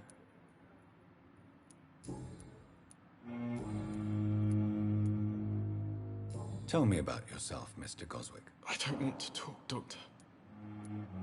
Admit it, Mortimer. Your mother had you hospitalized here because you tried to kill yourself. Yes, it's true. All right, then. This is the first time we've really shared information about your case. Shall we call this progress? Call it what you want, Dr. Reed. You can trust me. I won't report you to the authorities. My one and only concern is your health. I guess I should thank you, then. Can I help you in any way, Mr. Goswick? I wrote a letter for my mother. She was supposed to read it after my death. But I suppose she doesn't have to read it now. I see. And is this letter still near the place where you tried to take your own life? Yes. And I don't want anyone reading my last words. I mean, I'm still here. If you bring me back that letter, then perhaps we'll talk.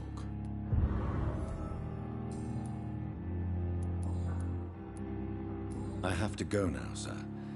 But don't hesitate to contact me if you need any help. I'm all right. Don't waste your time with me. Keep anything from her.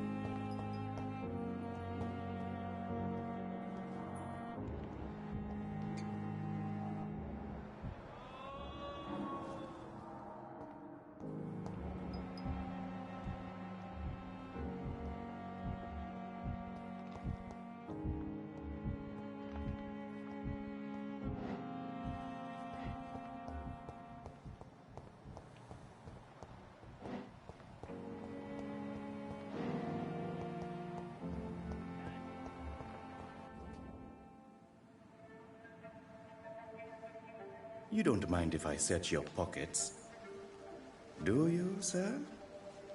You won't need any of these anyway. I'm not stealing from you, mister. I'm only redistributing your belongings to people who need them more than you. You see, no one has claimed your body, sir, so it would be such a shame to bury you with your valuables. I will not forget you, sir, and I thank you for your generous donation.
It's locked, all right.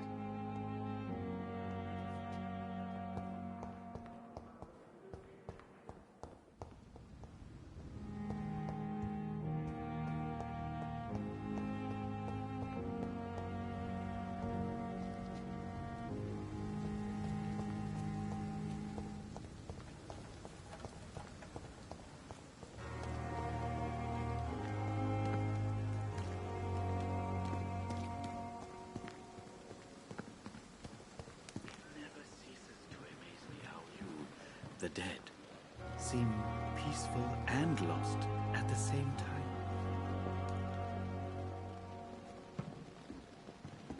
Good evening.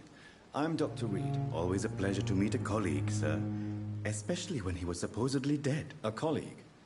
Are you a doctor, too? Not anymore, sir. I used to be Dr. Rakesh Chadana. Now, I'm just Mr. Chadana, pawnbroker and humble guardian of this morgue. What do you mean, you used to be a doctor? Was your license revoked? No, sir. It is just that I like to be precise. I run a little pawn shop while taking care of the dead. But I used to be a real doctor. Are you afraid or uneasy being surrounded by so many corpses? Why should I? These bodies are empty vessels. Flesh left to decay. Poof. No soul anymore. All gone.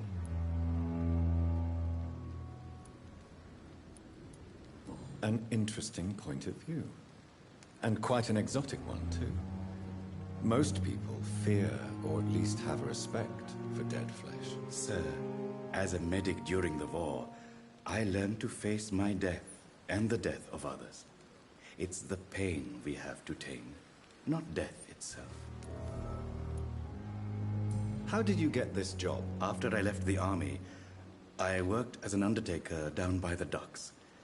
A dangerous place with many an unpleasant business there. Milton Hooks helped me get a job here. Do you work here alone? Yes, very easy work, sir. All I have to do is watch a few bodies. The situation was very different when the main morgue was still open. Why close the hospital's main morgue? It was for sanitary reasons after the beginning of the epidemic. Cadavers had to be moved to the nearest mass grave. Why do you have to watch these bodies? Because these poor fellows have no names. We keep them in case someone comes looking for the missing. Sadly, very rarely happens. Have we met before? I don't think so, sir. Why? When we first talked, you said you were glad to meet me since I was reported dead. Funny story, sir.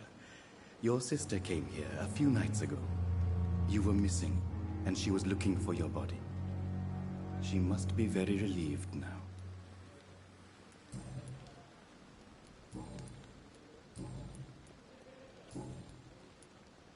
A pawnbroker? I expect you get all types of people here. Yes, sir. All kind of people. For I sell all kind of goods. Who comes here to trade with you? It's very unhygienic, even unsafe. Diseases can spread. For the customers, for the hospital. I'm very cautious, sir. I've been a doctor, remember? And all my clients are good people. In fact, I think I only know good people. What kind of goods? With the quarantine, it's not always easy to buy things. So I trade, I exchange. Some people sell, some others buy. I like to help.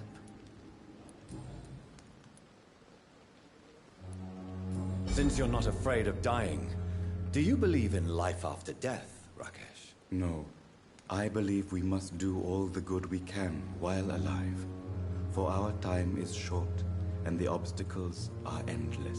Do you think you would enjoy immortality as a concept? I don't think so. Don't mistake me.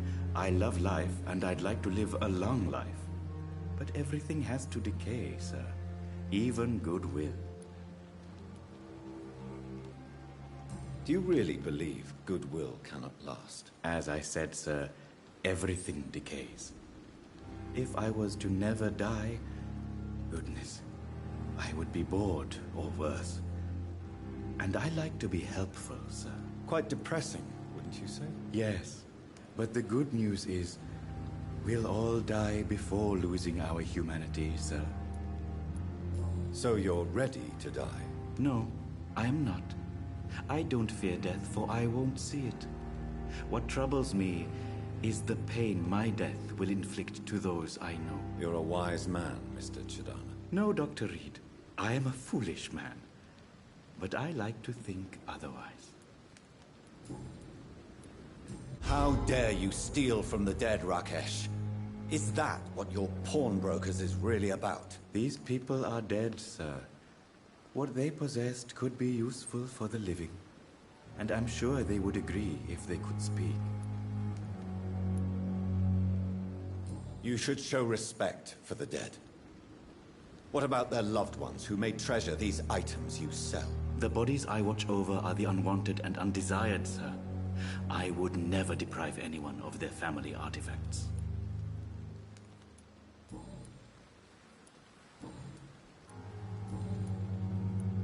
Please show me what you have to sell. Of course. It's just trinkets and curios, really. But I'm sure they can be useful.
Good evening, miss.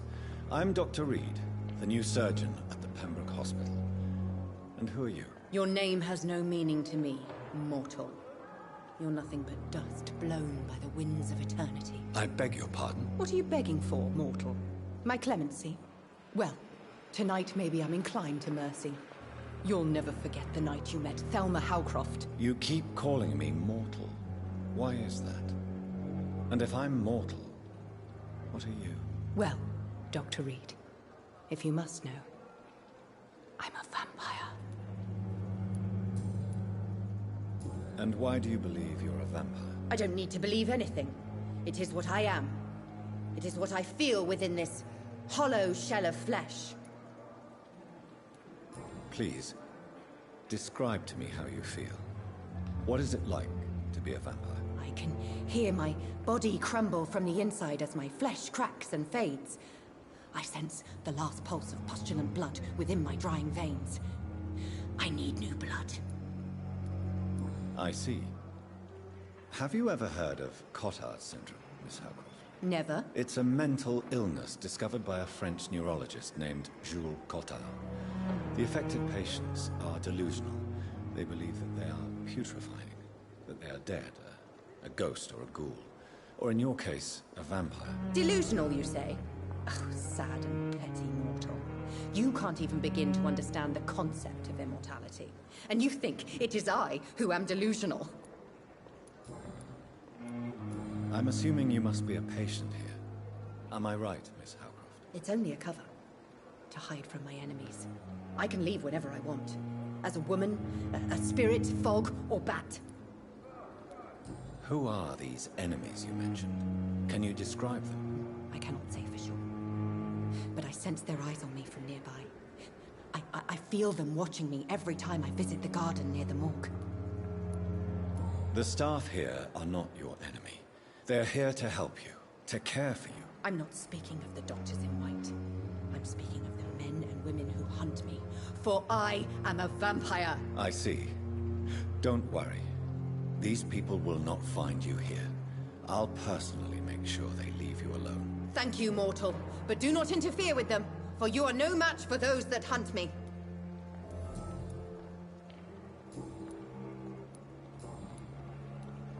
Who are you really, Miss Howcroft? I mean, apart from being a vampire. Is that not enough for you, puny mortal? What do you require? Proof of my powers? I'm curious to know who you were before becoming a vampire. It was such a long time ago, I don't remember. Centuries of unholy life can have strange effects on one's minds, you see?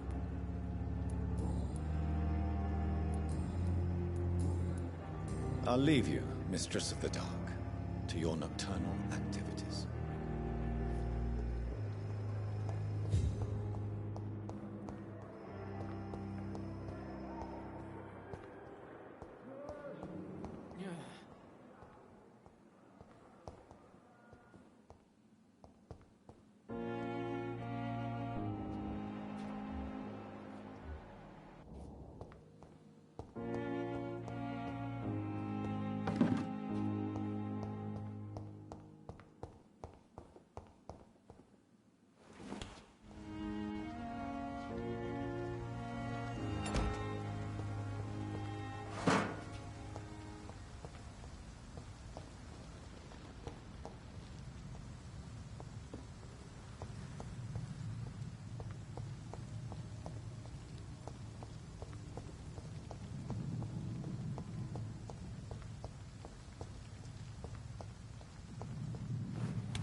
Good evening, sir.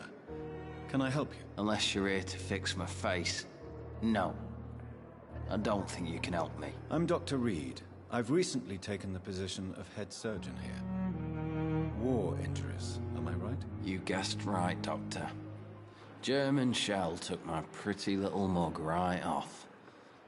But they still call me Thomas. I just escaped death in the trenches to be surrounded again by the moans of the dying. Can I ask you precisely why you're a patient here? It's the pain, sir. The drugs don't work. It just hurts under the scars, if you get my drift. Can I do anything for your pain? Nurses gave me a bunch of pills. No effect. Told you. It's like the flames are under my skin, burning away. Who is treating you? Is someone in particular looking after your case? Nobody since the old and tired doctor spoke to me. Started to think I was forgotten about. Wouldn't blame you. You don't seem worried by that. My face hurts so much more when I smile or cry. I've learned it's easier not to speak. But be assured I'm smiling inside.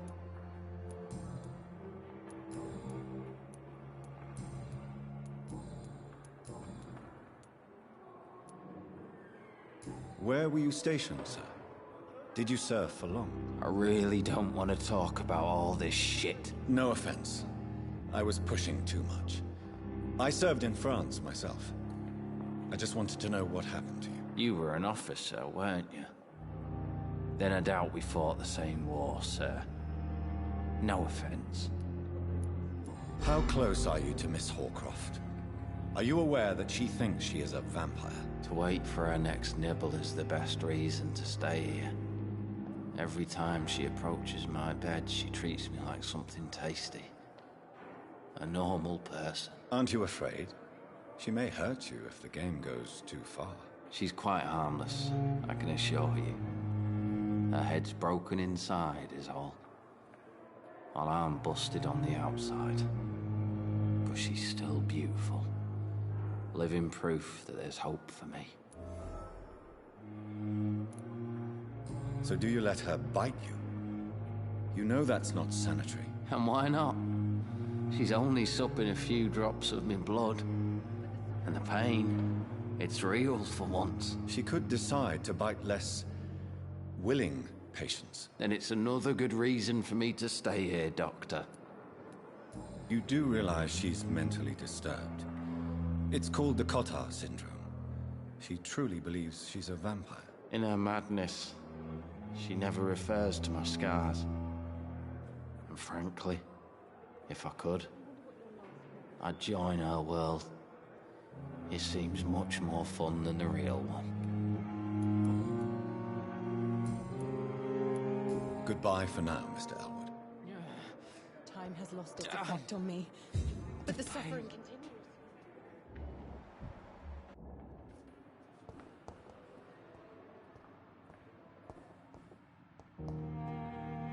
Good evening, Mr. Hampton. How do you feel? Dr. Reed, is it? Oh, sir, I must apologize for my behavior. What do you mean? I was not myself in the factory.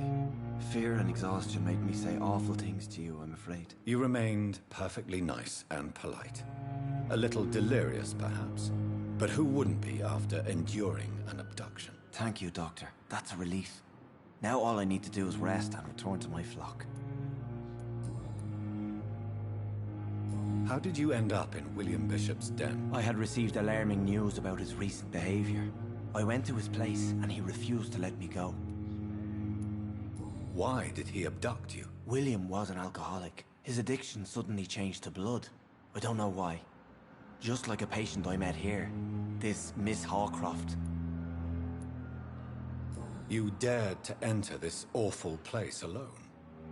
You're a hero, Mr. Hampton. Or a fool. I'm just a man trying to help his friends, Dr. Reed. William Bishop was a conflicted soul, searching for light.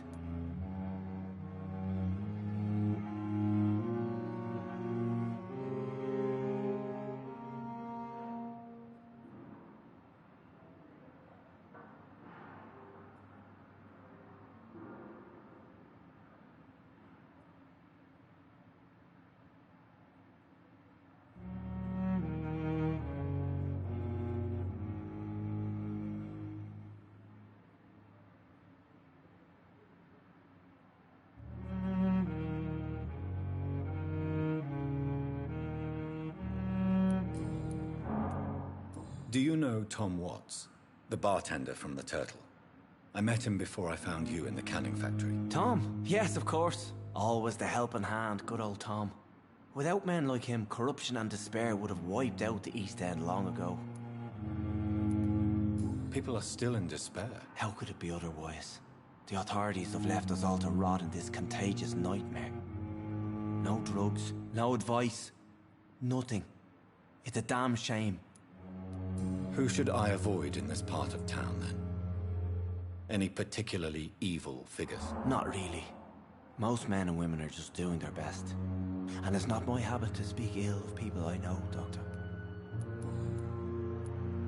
What is the general situation in the East End docks? The situation has always been tough, with a lot of tensions between the gangs and the dockers' trade union. The wet boot boys are very nervous since they lost their leader. Who leads the gang now? Since Clay Cox went missing, it's his wife Edwina who runs the show, with the assistance of her minion, Booth Digby. Has the gang been threatening you? Ah, no. I've had this nickname for so long, you know, the sad saint of the East End. No one dares to bug a saint, not even criminals. What do you do for a living, Mr. Hampton? I can't help but notice the cross around your neck. I manage a night asylum for the poor and homeless of the docks, and I try to guide the lost and hesitant on the right path to our Lord. Are you a priest, Mr. Hampton? A deacon, maybe? Not at all, Doctor. I'm just a man of faith willing to preach the good word. Why didn't you use your cross against William Bishop? To repel him somehow? That's a very strange question, Doctor. A cross is no magical token, if that's what you were trying to say. Not mine, anyway. How do you feel, Mr. Hampton? Medically speaking, I mean. I feel exhausted. Beyond exhaustion, actually. William drank so much of my blood in his madness. I feel empty. You're in good hands here. Dr. Swansea is well versed in blood transfusion, and I'm sure he'll take the best care of you. Thank you, sir. I believe all I need is rest, and then I can go back to the people who need me. Have you made friends since you arrived? Not really, but I recognize Miss Harriet Jones. I knew her when she lived by the docks. That poor woman had such a miserable life. You never came to see her here at Pembroke? Receiving visits when sick can be an important part of the healing process, you know. We're not just bodies. You're preaching to the converted now, Doctor. To be truly honest, I thought she was dead. She left the docks many months ago. Goodbye, Mr. Hampton. We'll talk again later.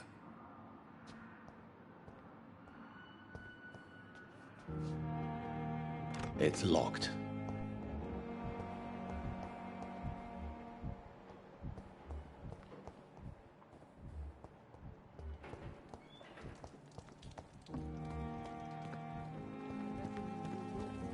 If only Perhaps there I were should have more of considered them. the offer of Less that cabin. resignation and more determination. I know I can count on you. I wish I could say the same for the others. You look exhausted.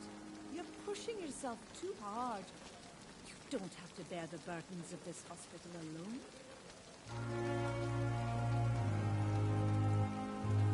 Good evening, sir. So it is true. The famous Dr. Reed has joined us. I can't think of any better news during these terrible times. Do we know each other? Actually, yes. We met once before, at the Rockefeller University in New York. Dr. Tippett, yes, I remember. I was assisting Professor Carell in his research about coronary bypasses. He had nothing but praise for you. He was also very confident about your future. And look at you now. Eminent surgeon and blood transfusion specialist. What is the Pembroke Hospital situation? And please, speak freely. This hospital is not exactly the best of London. I'm sure you are used to working in a better environment.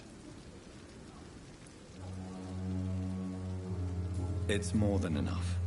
In any case, the personnel of a hospital are much more important to me than the building. Don't be misled by appearances, Dr. Reed. This hospital does not lack talented people. It just lacks hope. You're exhausting yourself, Corcoran. Maybe you should think about preserving your strength. No. We must keep on healing all those poor souls. We are the last rampart before chaos. Once more, unto the breach.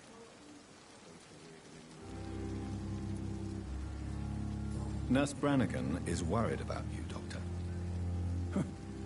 She should not have told you that. I will have a word with her. You don't have to blame her for her honesty. I'm not that kind of man, my dear Jonathan. Actually, Nurse Brannigan's opinion is the only one I may listen to. What can you tell me about the staff in the hospital? Some are really good, and others are not so good. But during this troubled period, there is no time for slander. I prefer to focus on the positive character traits. Tell me more about cherished people, then. Nurse Brannigan is a pearl. She is the most helpful and dedicated nurse I've ever worked with. A clever and cheerful woman. You really seem to admire her skills. I'll go even further. If she was a man, she would be a damn fine practitioner. Any opinion about the management? I don't always agree with Dr. Swansea's reserve, but I must admit he does all he can to keep this facility running during this crisis. Ah, yes, the burden of command. I was fed up with this concept while serving as a medical officer. Don't get me wrong. Swansea's a good administrator. I just wish he would get out of his office now and again.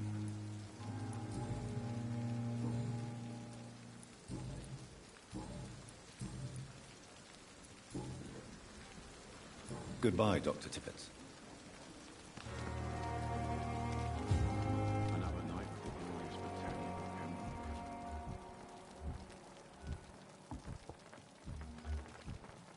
Prove what we are capable of. It is now or never. Good evening, Nurse Brannigan. Good evening, Doctor. Why does Dr. Tippett claim you're the main reason he keeps working, despite his fatigue? If it wasn't for him, I probably would have left the Pembroke years ago. Dr. Tippett does not think of you as just a nurse anymore, does he? If you're suggesting he's not taking my gender into consideration when it comes to medical practice and knowledge, I really hope he doesn't.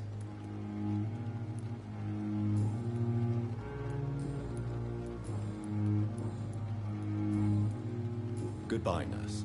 Call me if you need assistance.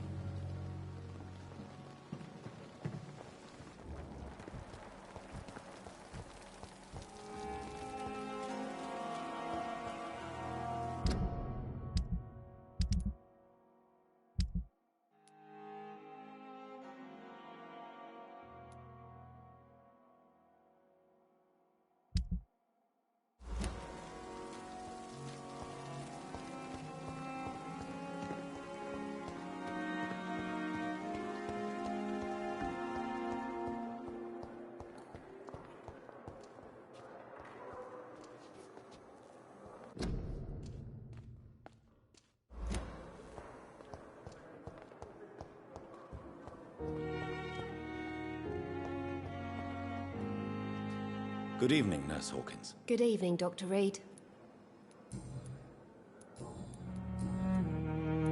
Pepper, are you sure you want to leave this hospital? To become a nurse was a little girl's dream. But in the end, I don't feel that useful. I want more. I want to make things change.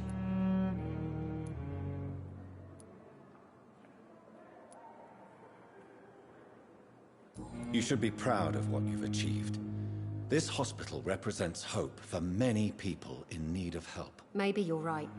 But at the moment, I feel like we're just a cemetery waiting room.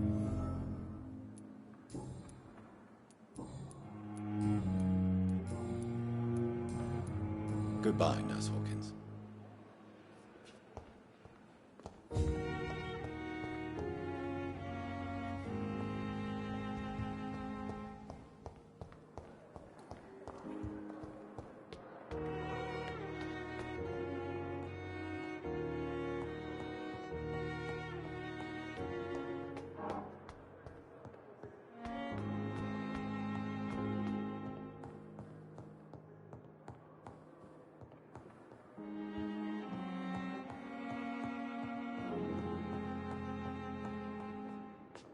Not now!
This must be the place.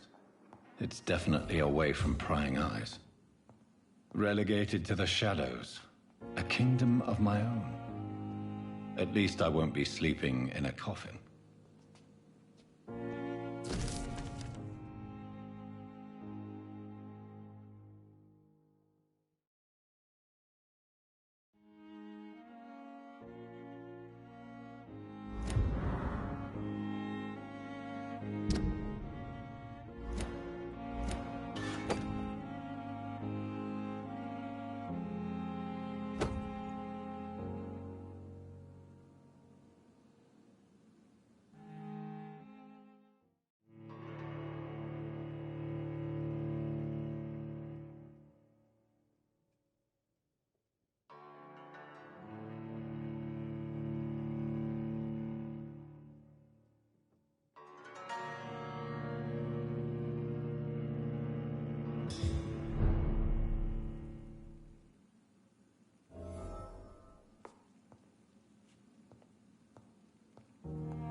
The flower's dying.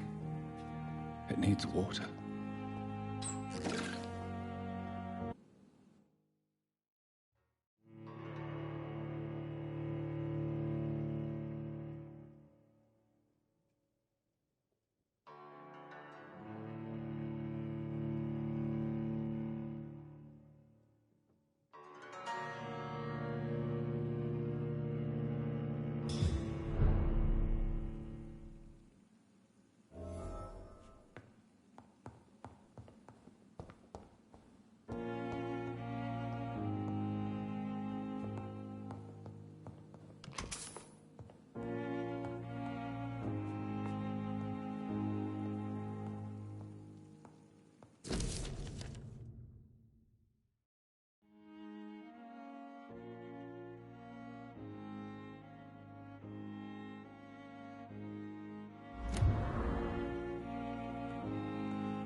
William Bishop's blood is much more unstable than human blood and shows extensive mutation.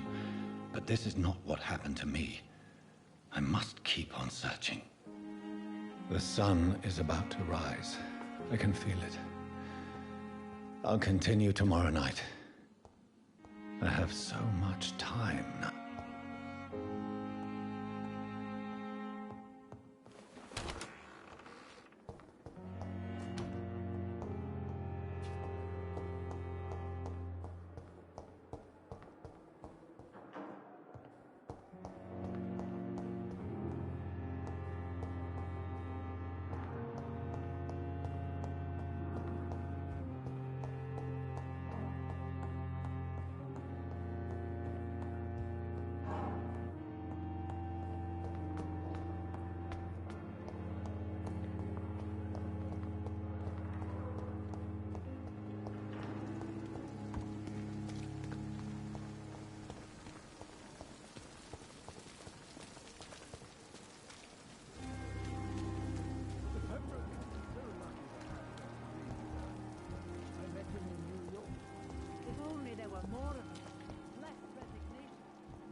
Scowl voices in the garden.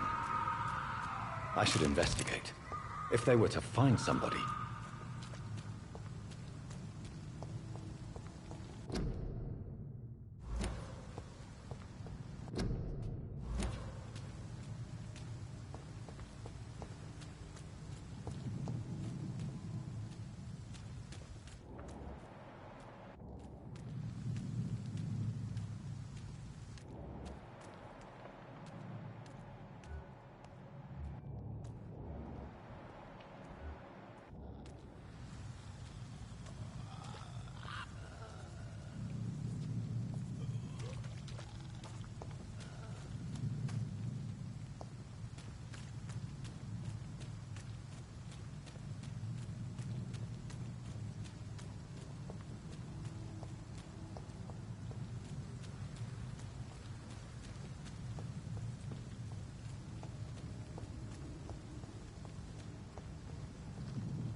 So, Mr. Hooks and Nurse Hawkins are an item. Those two have hidden their affections well.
Good evening, Milton. Good evening, Doctor. Still trying to save lives?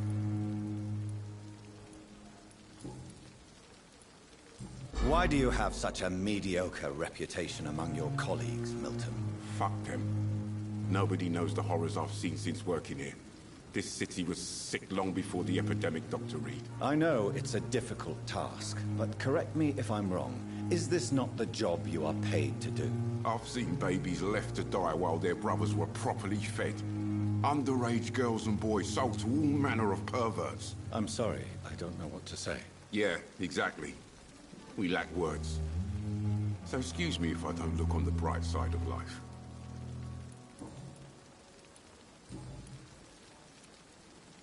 Tell me why you're extorting money from some of the patients here. If a patient wants a bed, he'll have to pay me a little fee. That's all. Where did you get the idea for such an immoral scam? Funny you should ask. The first time it was from a patient who bribed me to get a bed. It's only then I realized I could make a fortune. Do you know that Nurse Hawkins is thinking of leaving the hospital? That's not a surprise. We've talked about it already. Does it not bother you? Sometimes I think she may be right. We should run away while we can. Question is, where can we go? Where is it safe? I have some good news, Milton. What? The epidemic's over? I retrieved your wallet, with all the money, and a certain picture. Well, yeah, Pippa Hawkins is my girl. So what? Is it the difference of skin color that bothers you? Not at all, Milton. Good. Please, take this money anyway. To remind you to keep your mouth shut. Not everybody is as broad-minded as you, Dr. Reed.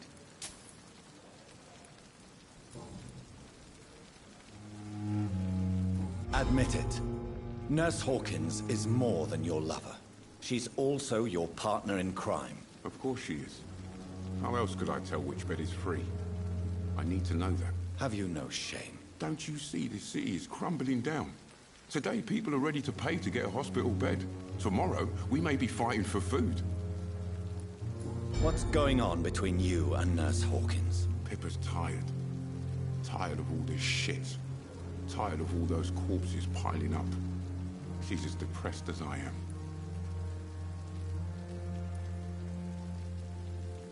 During the war, I witnessed a few couples, just like you, come together in difficult circumstances.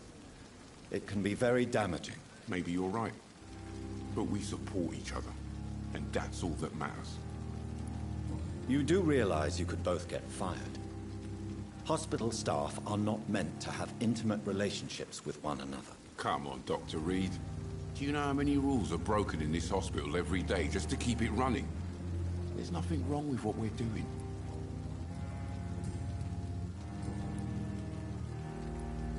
Goodbye, Milton.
We are horrific Weirder than anywhere else in the East End.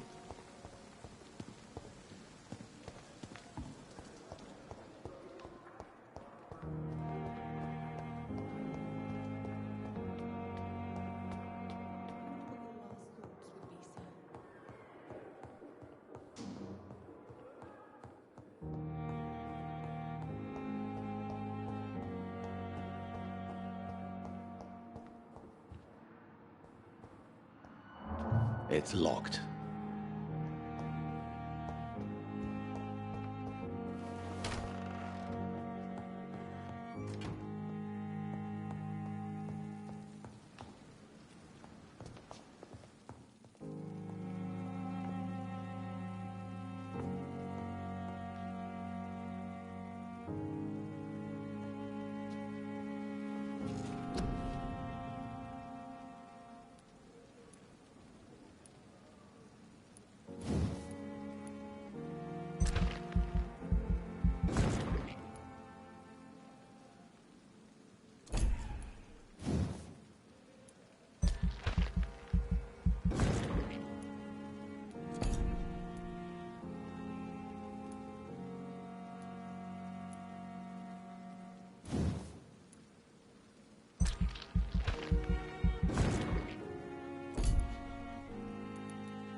If I'm to stay here until my research is complete, I'd better learn to hide my true nature from the mortals.